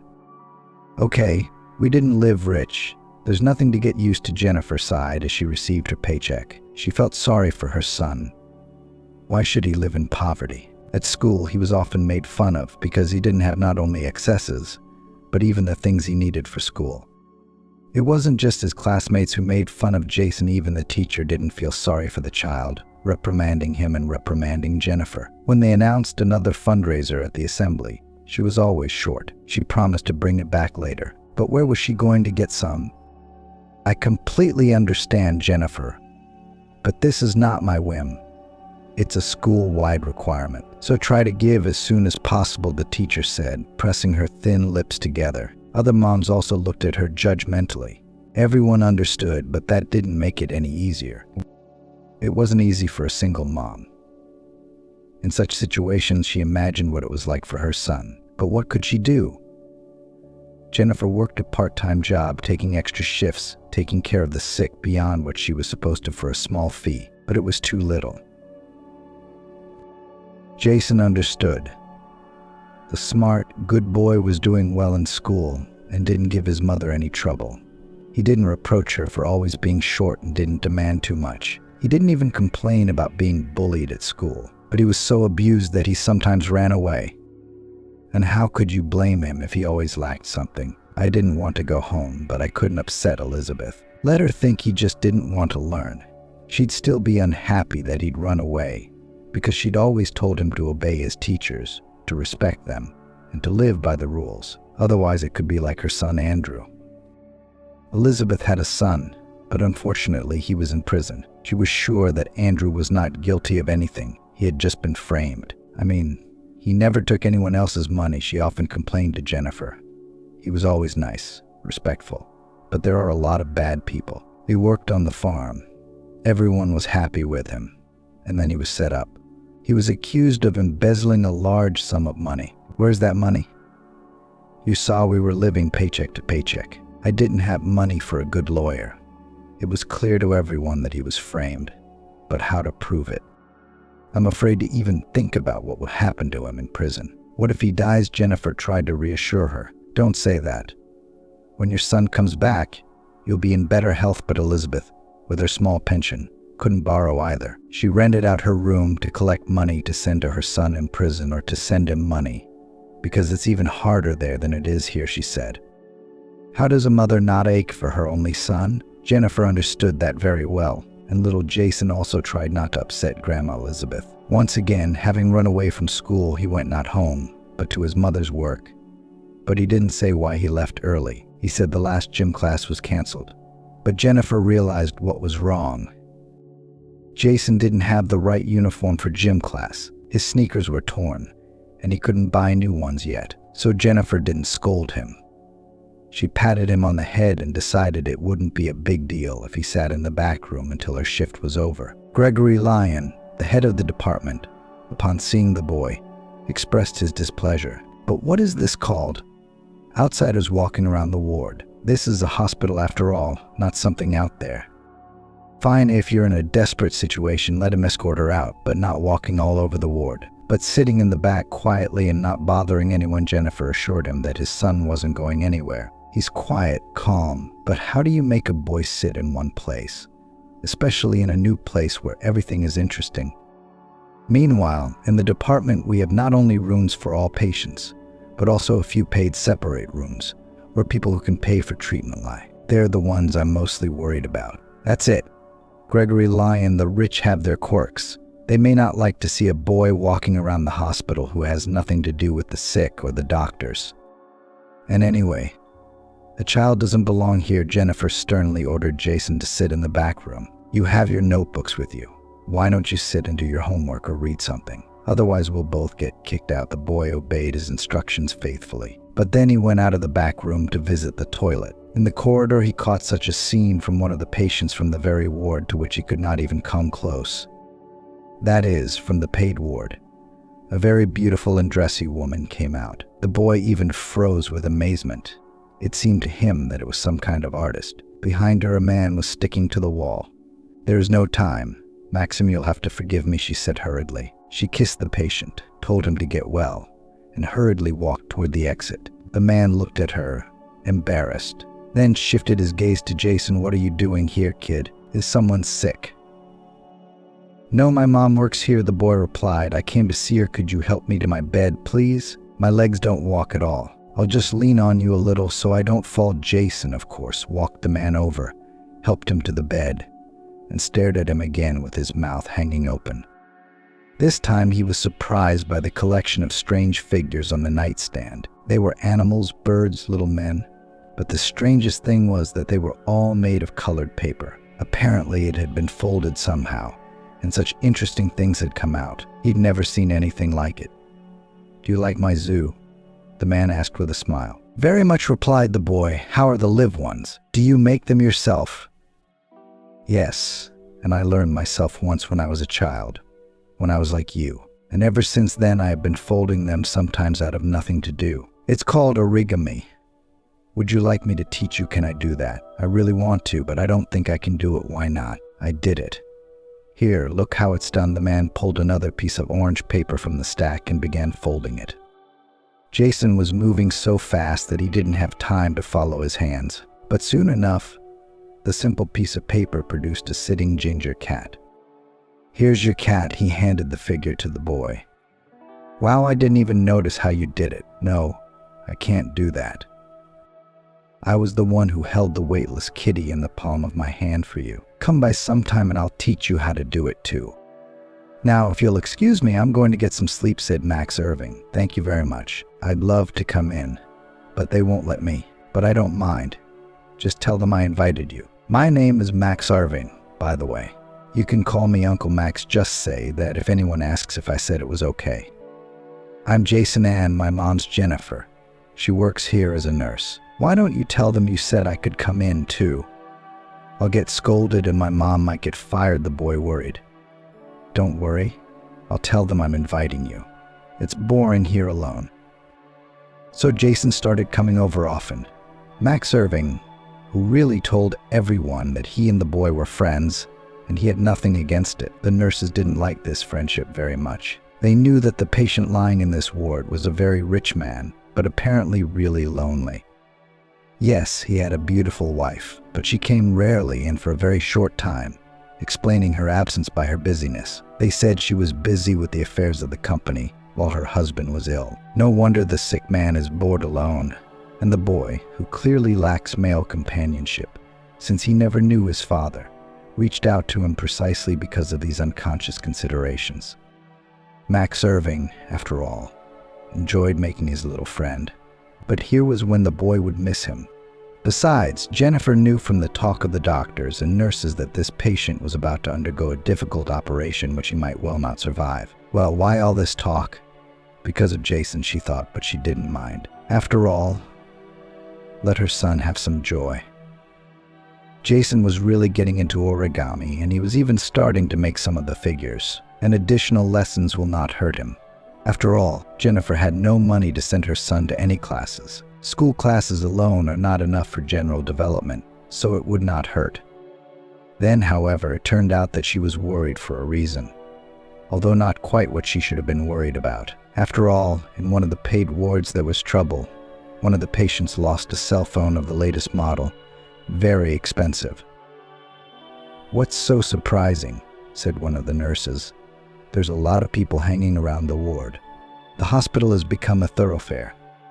She was referring, of course, to Jason. She didn't like the boy coming to his mother. She thought it was an unacceptable indulgence on the part of management. The boy was immediately questioned. He swore, of course, that he hadn't gone into that patient's room and hadn't taken anything. But who would believe him? Fortunately, Max Irving himself stood up for him. He said that the boy had really only come to see me and had not been anywhere else all this time. And in general, I do not understand why you are attached to the child. I told you he'd be coming to my place. Well, he's coming over. Why does someone have a problem with something again? Like he's throwing his stuff around, or he's a thief, or he's cleaning it up. And it's the fault of the kid who wasn't around. Jason was dropped, and the phone was found somewhere. Jennifer wanted to already categorically forbid her son to come to the hospital, but the same thing. The sick man asked her not to. You'll have to excuse me, but your son and I have really become friends, and I do feel better when I talk to someone. I have to take my mind off my illness. And Jason, your smart guy, is really interesting with her. Jennifer knew that the patient's condition was worsening, mostly perhaps because he was afraid of the upcoming surgery, and his wife was coming in less and less often. And several times there were rumors that she was not coming alone, but some man in a car dropping her off. That is, the woman, most likely, is not very much waiting for the recovery of her spouse and agrees even to another option. And seeing that her son also misses his adult friend, she lets Jason drop by Uncle Max's house. You see, he's really going to have surgery. It's hard for him. He's in pain right now. You should cheer him up somehow, Jennifer asked. Yeah, I'm trying, Jason said. And I don't talk to him about anything sad, just the good stuff. Well, good for you, the mother said, and began to look into Max Irving's room more often too, seeing the genuine support of this family. The patient once addressed them with a rather strange request. You see, I have a serious operation to perform, and even the doctors do not hide the fact that I may not be able to bear it. And if that's the case, it wouldn't hurt to think about a will. I've decided to videotape it on my phone. Please record it and give it to the notary. I'll give you the address, Jennifer, of course. agreed. So she and Jason recorded Max Irving's last will and testament on the phone he gave them. The boy got seriously excited. "It's Mom, Uncle Max isn't going to die, is he? What do you think?" Anxious, he asked. "I don't know, honey. I don't know. Let's hope everything will be all right," replied Jennifer, who already knew that the chances of the sick man were slim, especially since he was already thinking about a will. Too bad for him, he was a young man. To live as she left hospital with the phone on which the sick man's will was written. She was met by Max Irving's wife, Diane. She already knew Jennifer was caring for her husband, so she turned to the nurse. "How is he?" she asked nonchalantly. "Still alive." No surgery. Diana did not believe that her husband would recover. She had already talked to the doctor and learned that the chances were slim. And in fact, other than Jennifer and her son, few people believed in Max Irving's recovery. "No, the surgery is scheduled for tomorrow. I think," she told Diane, "we have good doctors. It should go fine. Besides, your husband is still a young man. He's really worried, though. You'll have to support him somehow. He even made a will on his cell phone. I'm going to the notary right now. I'll show him well, Diana perked up. "Show me." She looked and found out that he bequeathed all the assets in the company to her. She almost danced with joy. It was just what she needed. She took the phone. "So don't go to any notary, I'll go myself. It's our own business," she said. "And don't say anything to Max, and I support him. And don't worry, everything will be fine." Jennifer gave the smartphone to Diana without a second thought and decided, since she didn't have to go to the notary, to go to church and pray for Max Irving, who was sick and was about to undergo a complicated surgery. Diana dropped in on her husband, chatted with him for 5 minutes, and ran to the notary. But not to the one her husband had asked her to go to, but to another one who could dispose of this will in a much more favorable way. She was sure her husband's hours were already numbered, and now she would be a rich, cheerful widow. All the more so because she already had someone who was ready to replace her husband in every way. And that man was at least a reliable substitute for her husband. Ethan had been paying Diana's attention for a long time, but as long as her husband had been healthy, she'd been cautious. And now that he was about to die, what was there to lose? She didn't know how to live alone. She didn't want to do the business of the firm, although she had some education.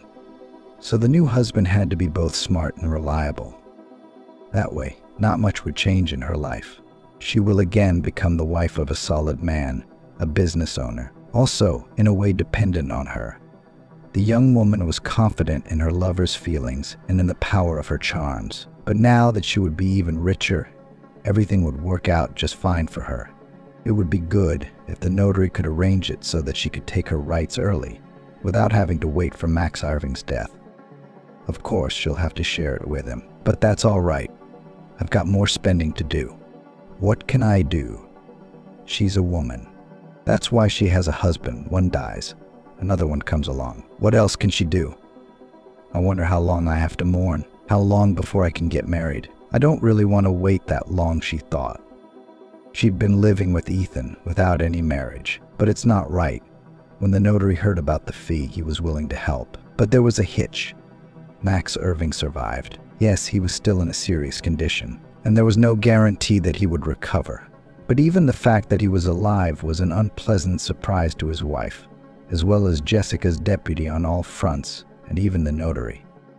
But for Jennifer and Jason, on the contrary, they were very happy that the man they had already come to sympathize with would probably recover soon. Yes, it's still a long way off, but there is hope, and the prospects are much better than they were before. Another event took place in the life of mother and son. Elizabeth's son was released from the colony.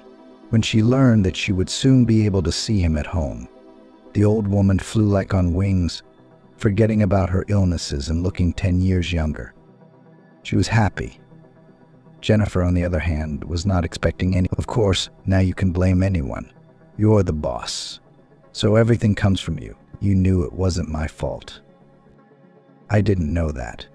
The fact that you allegedly embezzled the money for that deal was reported by whom? Not me. I didn't testify. Ethan was in charge of the finances. I was in charge of the organization. And anyway, I don't know what you want now. You had to prove your innocence earlier in court, And now, what difference does it make whether I believe you or not? I understand you've already served your time. What now? Andrew looked at his former boss. He had turned even paler, sweat beading on his forehead. Apparently, this conversation had exhausted the sick man, and it was not remorse but his own plight that tormented him. It was simply uncomfortable to talk to a man in such a state. Well, I guess he'll get his without me. He's breathing down his neck, thought the visitor, and left the room. He ran into a very beautiful woman, the wife of the chief. Yes, it was Diana. She had heard Andrew's conversation with Max Irving and realized that this man could help her in getting rid of her husband, who did not want to die. "Oh, so you're the one who went to jail for bribery then," she whispered. She caught Andrew by the sleeve. "And you believe him?" "I know perfectly well that it was my husband who did everything to get you locked up. You, of course, as an honorable man, decided to forgive a sick man. He's not sick at all. He's faking it. He didn't just set you up. He's got 40 enemies, and he's lying to everyone like this. You shouldn't listen to his lies, but deal with him like a man." "So what? Do I like it with him when he's lying like that?" replied the astonished Andrew. "Strange things you say? Well, why fight? There are plenty of ways to punish a man somehow. Well, to punish him for his misdeeds, you know. He's lying there in the tubes, disconnect something and it's over. Or you could slip him something." "Thanks. I've been in jail before. Let the 40s do that, and I'll do it," Andrew muttered, ripped her manicured fingers from his sleeve, and went on his way, marveling at the callousness of his former boss's wife. God must have punished him not only with illness, but also with such a wife. It's a lot to think about, he thought, and no one noticed Jason standing nearby, who had heard the whole conversation. That was how she'd helped raise Jason. She was always ready to offer advice, motherly pity. She was the one who had to be buried, not his own mother. Jennifer felt truly orphaned. She was now the primary adult in her life and Jason's. It wasn't the elderly Elizabeth who was pitied. It wasn't the son who wasn't happy all the way through. Due to the funeral, Jennifer didn't come to work for a few days, and when she returned, she learned a terrible thing. Max Irving overestimated his strength, decided to walk on his own. As a result, he fell, hit his head, and fell into a coma. This gave his wife new hope. She was sure that now her husband would definitely die. She was already tired of waiting for this sad event. As far as her lover was concerned, too, the doctors had explained to her that Max Irving had a chance, albeit tiny, of recovery, so there's no way to take him off life support right away. We have to wait. If he stays like this much longer, you know what I mean. Diana didn't want to lose face even in this situation. She tried to make it look good. But he's suffering. We don't know how he feels being in that state. Maybe it makes sense to let him go. Do we have the right to torture a man when he's completely helpless? She said, breaking her arms. I understand, and in some ways you may be right, but everyone has the right to live. I know, and I don't insist on anything. But keeping him alive must cost money, and I don't have any. He's been ill for so long. The firm's gone under. I have practically nothing to live on. For the time being, he'll be supported by the state. But of course, it can't go on indefinitely, the doctor said reassuringly. But Diana, in fact, already felt like a widow. Not now, so in a week her husband would finally die. So she could feel like a free woman. Now she had access to all her assets and could deny herself nothing, and she did. True, in her naivete and self-confidence, she'd let Ethan use everything. But for the time being, everything was as it should be. True, the lover sooner got tired of waiting. For a week, a month and a half had passed, and Max Irving lay there, neither conscious nor dying. You understand something, so it will start soon, and we will be left with nothing, the lover said unhappily. So what am I going to do? Not kill him? I don't want to sit in jail, Diana justified herself. And who pays for his stay in the hospital? Am I? Would you at least think about what it would mean for us? Ethan boiled. Am I crazy? Spend money on something like this? I don't know who's paying for it.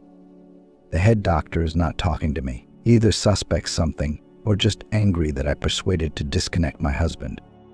Humanists. Now they probably pay for everything out of humanity, and we have to suffer. How can we expect them to be humane? They cut the unhealthy ones without thinking twice. You're the one who's messing with my head. You're probably hoping that your beloved will wake up. You want to go back to him. You should have told me so. I don't mess with my head. I'm wasting my time with you. Are you scared, Dimochka Diana? Don't say that. You're the most precious thing to me. You can see it yourself.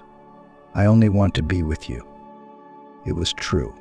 Despite all her dexterity and unscrupulousness, Diana realized that quickly find a new man who would be so well versed in business and agreed to take her as a wife will not be possible. And the search may not end at all as desired. There's the risk of being left alone with no money. But for some reason, she trusted Ethan. Turns out she shouldn't have. He'd had enough of his mistress, who'd been too self-important before. And now, having intercepted her husband's money, she got naked. As a result, one day Ethan simply disappeared with all the money that Diana already considered his. She was left with nothing. Her husband is not sure if he'll survive or not, and if he did, wouldn't she be held responsible for the missing money? And a lot of other things. The lover had disappeared in an unknown direction. Diana's only solace was alcohol. She didn't know who was making sure Max Irving stayed on life support and why. And that was Jennifer and Andrew. During that time, they managed to get married. Andrew got a job. But Jennifer couldn't forget about Max being in such dire straits. She realized that she had nothing to do with this man. Besides, she was a married woman now. Still, she couldn't leave Max without help. You don't think anything of the sort. But I can't leave him, Jennifer told her husband, and he, oddly enough, agreed with her. You know, I feel the same way. You can't do that. I mean, to let a person just die like that. Maybe I'm the reason it happened. But I didn't come until after his surgery. So I rushed to apologize to prove that I wasn't the reason he was in that position. So let's do what we can.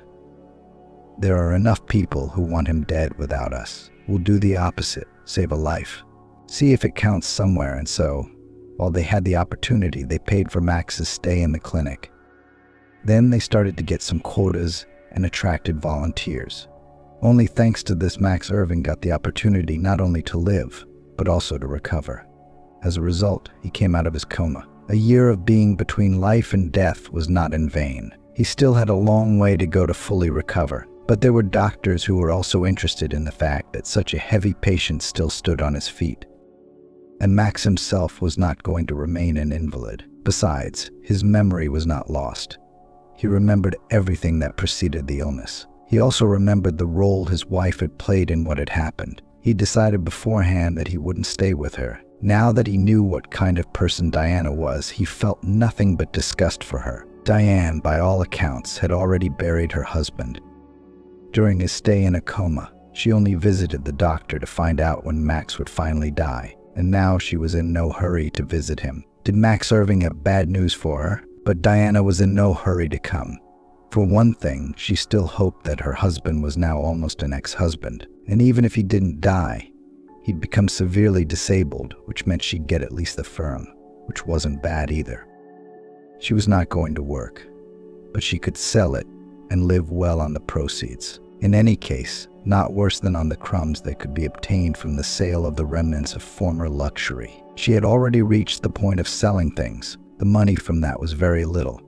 She had friends and girlfriends who helped her to drink the proceeds. In addition, taking advantage of her condition, they did not hesitate to steal from her. At some point, Diana, having learned that her husband survived and even recovers, decided to visit him. Who but Max Irving could help her in her pitiful condition? She hoped very much that he would forgive her. After all, he had loved her so much. Besides, the young woman still counted on the fact that she had some influence over him. And did he remember much from the past? She thought hopefully. Then one day a nurse asked Max Irving, "Is your wife here to see you?" "They want to see her, so you can talk to her." Visits were generally forbidden. Only the staff were allowed in his room. "How did everyone know about your wife?" "The relationship was ambiguous." "Well, where to go? We had to do it anyway." "Let her come," and Diana entered the room timidly with an unhappy smile. Small steps approached, almost crept up to her husband's bed. Cautiously sat down on the edge of the chair and whispered, Hello, Max, hello. You sit down like that, tentatively, or something. Jumped up, a little squeamishly, her husband said. She giggled timidly. I'm so glad you're joking. It means you're getting better. Why the tirade? You think I'm going to thank you for what I've done? Max asked dryly. The wife became agitated. What are you scolding me for? Diana stammered. Honey, well, won't you forgive me? I've been hurt, too, haven't I? That scoundrel Ethan, you were right to call him sneaky. He cheated me, too. And I was in such a terrible state, crying all the time, always alone. And you were on the verge of life and death. And then he first seemed to sympathize, and then promised that he would double, triple his fortune. Don't you give a shit? You're making my ears ring. Her husband cut her off irritably. It's disgusting to listen to you, Diana. Well, don't be like that. Max already tearfully, she dragged on. You must understand and forgive me. Yes, I understand you perfectly well. Too bad it's too late to forgive something like that. However, we'll talk about that later when I'm discharged in front of my lawyer. For now, if you would be so kind as to go out. I'm tired and feeling very ill, he replied. Well, honey, I'm your wife. I'm supposed to be with you. I'll help, Diana clamored. What do you want me to do? Strangle the tubes shut off? Slip in some kind of nasty drug? Have I heard about your plans? Don't make me call security. You don't want to be let out under arms. He reached for some kind of button. That's it. That's it. That's it. I'm leaving now. She tried to hug him, but ran into Max's gaze, recoiled understandingly, and hurriedly retreated to the door. When she left the room, it was as if she'd shed her humble mask, her face contorted with anger. All right, Max, all right. We'll talk in front of the lawyer and the prosecutor. He's the one who was scaring me with the divorce. We'll see what happens. I'm going to have to go in there every day. I wonder if he'll really get discharged. That snake is tenacious. I'm going to have to start trusting him again. And the main thing is to deal with Ethan, the bastard. If not even to return the money, at least to release his guts. But alas, Diana had neither acquaintances to whom she could appeal with such a request, nor money to pay for the services of vigilantes. She sat down on a bench in the hospital park, took out a flask of cognac, sipped it. Her mood improved expectantly. She remembered something important, and that man was a criminal. He wanted to deal with Max. That man said he had nothing to do with it. He should be brought in after all. These prisoners are clever people. Let him find him and talk to him properly. But where could I find the bandit himself? During these thoughts, Jennifer managed to take a drink, which gave her courage and awakened some memories. She remembered that the person she was looking for had something to do with the local nurse, or nurse, as Jennifer called her again. She had gotten the address of this very employee from the Hardy medics and had gone to see her, but it turned out to be quite simple. Jennifer wasn't home. The door was opened by the same ex-convict who lived with her, drunk as always. Jennifer was eloquent and persuasive. So, he changed his mind about killing my boyfriend. That's good for you, of course. It wasn't Max Irving's fault. I looked into it. He's got some connections. And you've decided to forgive everyone else. Well, yours really isn't. Where's the guy who put me up to all this? I don't even know. If you did, you'd tell me. Andrew's a little wary. I don't want someone like you to find him. Tell me. You're afraid. Just say so. The guests excitedly encouraged. You must keep your tongue to find him. You need to know who, how, and where. And I don't know. But you're good. You need to point your finger at him, then you'll find him. That's the way I'd find him. But I'm a woman, you see. What can I do? I can only give you a little guidance. I mean, he's been ripping me off. I don't care about the money. We'd have to take care of him ourselves. So Diana tipped Andrew off, gave him Ethan's exact details, and told him to hurry. He's got a bag of money. He's not going to wait here to get his neck broken.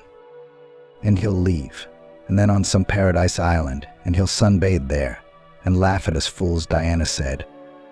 Andrew, to be honest, didn't care about revenge. Life had somehow started to get better. It was a pity to lose what had appeared in recent years. But on the other hand, how could he forgive all that this scoundrel had done to him? Especially after this beauty's words about cowardice, about how the scoundrel would be happy and well off. Andrew would never go to a place like this and take his family and kids out. No, not at all. He didn't like that. To find his enemy, he turned to a fellow inmate he'd served time with. I mean, the man who owed him a favor. Andrew had saved him from a very big trouble during his time in prison, and he had promised to help everyone in a difficult situation. He wasn't going to torture him much by reminding him of that debt. It was saved for some special occasion, and here it was. He didn't remember the name of this friend, and maybe he never knew it. Back in the zone, they called him the Boogeyman. Some very well-read fellow had made it up. He said that in some book there was such a character, a swindler and a swindler. But this one was the same. It wasn't hard to find him, although the rogue didn't sit around forever either, that he was quicker somewhere. But Andrew knew where to find him, so he found him and made his request. "What is it?" "Andrew, can I find you, a man for you? You can have 7 of them." "Where does he live in the city?" "Or somewhere else?" The hustler was excited about the assignment. "If I knew, I wouldn't need you." "Jessica, I give you the basic notes. You find him for me, and we go our separate ways. You don't owe me anything. Teach me. It's urgent. If you don't find it within a week, you forget this conversation ever happened, and the debt will be forgotten." "Yes, I'll find it. Don't doubt it. I'll get it from under the ground," the buddy declared. Andrew began to wait. From Jennifer's house. They lived together. Andrew had promised her before the wedding not to get involved in any more stories. She had believed it, but now she was beginning to guess from her husband's condition that what she had so feared had happened. Andrew was up to no good. She tried to talk to him, to talk Andrew out of it. "I don't know what you have in mind, but I don't want anything to happen to you. Let's just live quietly and peacefully already. I don't want to be alone again, It's really hard." "But what to do?" "No way. I'm not leaving you, and I'm not starting anything. I made a promise, yeah. I'm a little nervous, but that's because they offered me a promotion at work, and I'm a little nervous about it. No, I'm not going to tell you anything yet. It's nothing.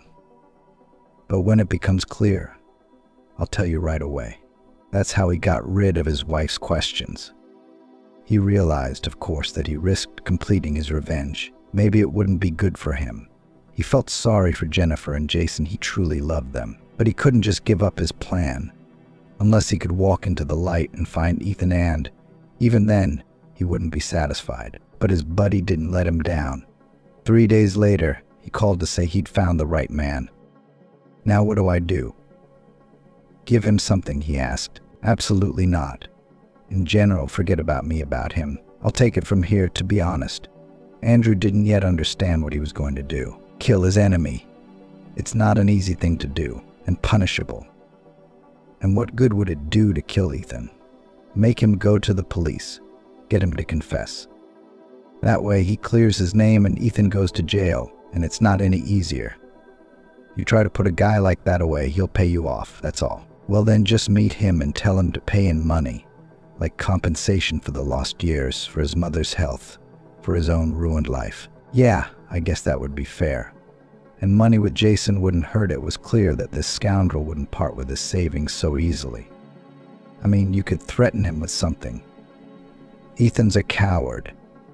Andrew already knew that, but he didn't know that he was so cowardly and lacking in dignity. Andrew drove up to Ethan's house, which of course was hiding from everyone, law enforcement, former creditors, Diane, and of course Andrew. He was waiting for the time to draw up the documents and easily go abroad with all the money he already considered his own.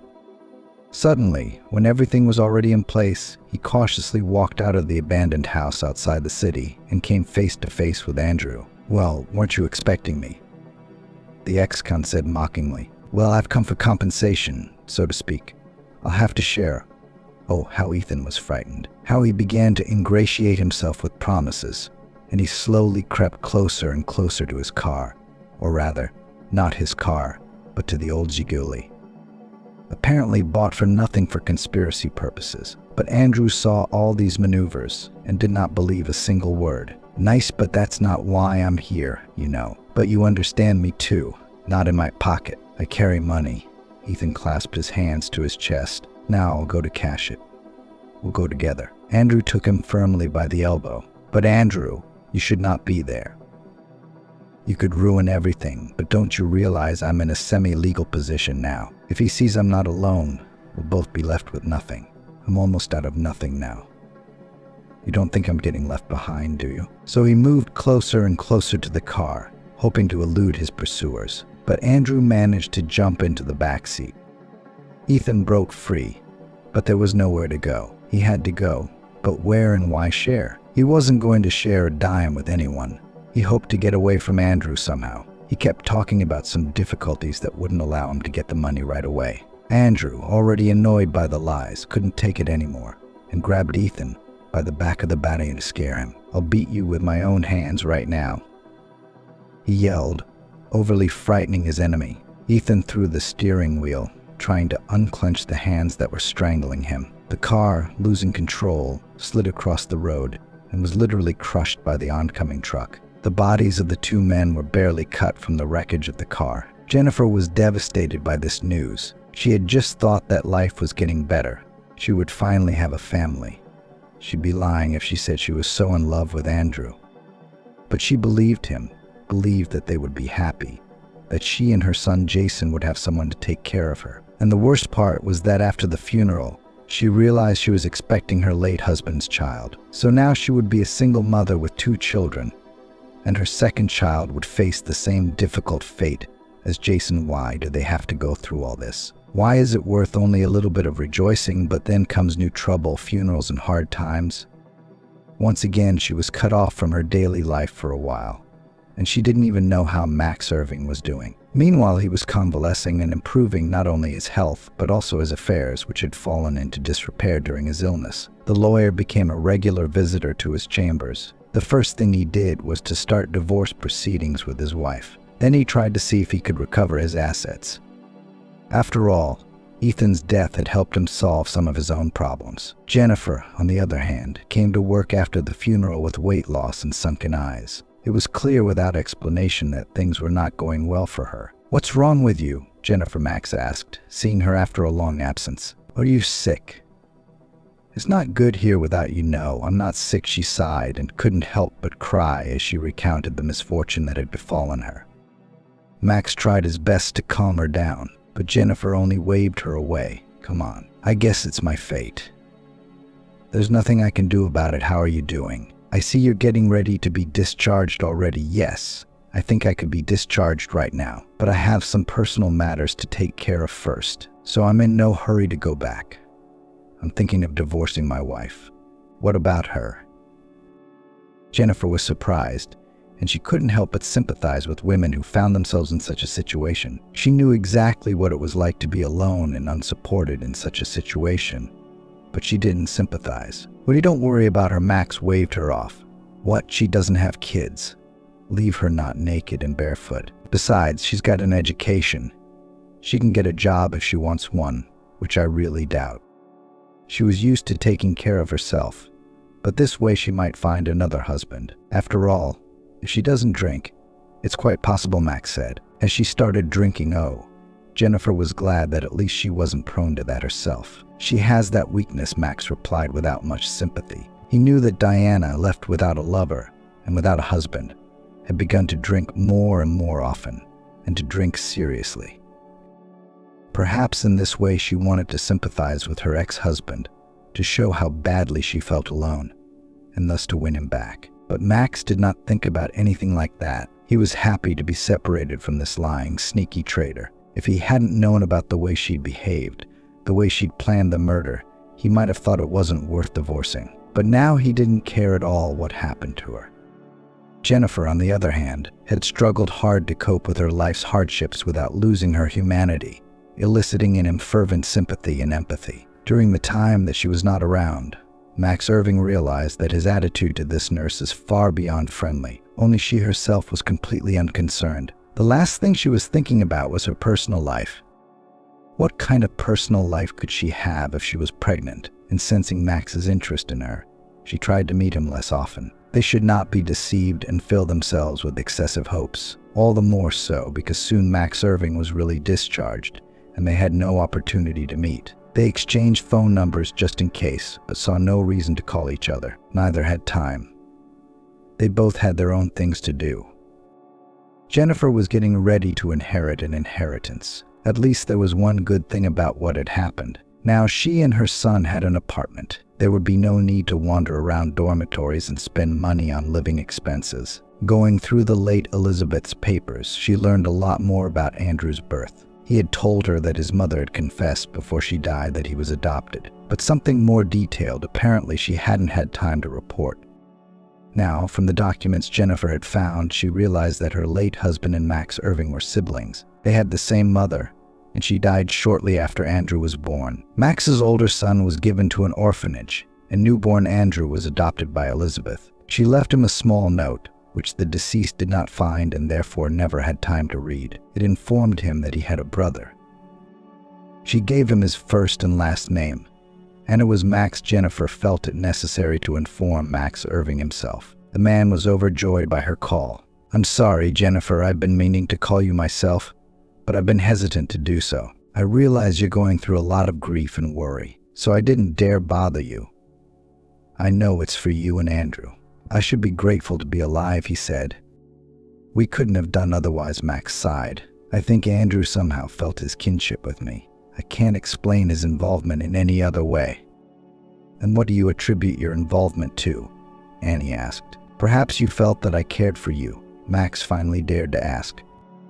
A relationship soon developed between them, even though Jennifer was expecting a baby. It was hard for her to understand how Max could love her, since she was pregnant by someone else. "And that doesn't affect you at all?" she asked in surprise.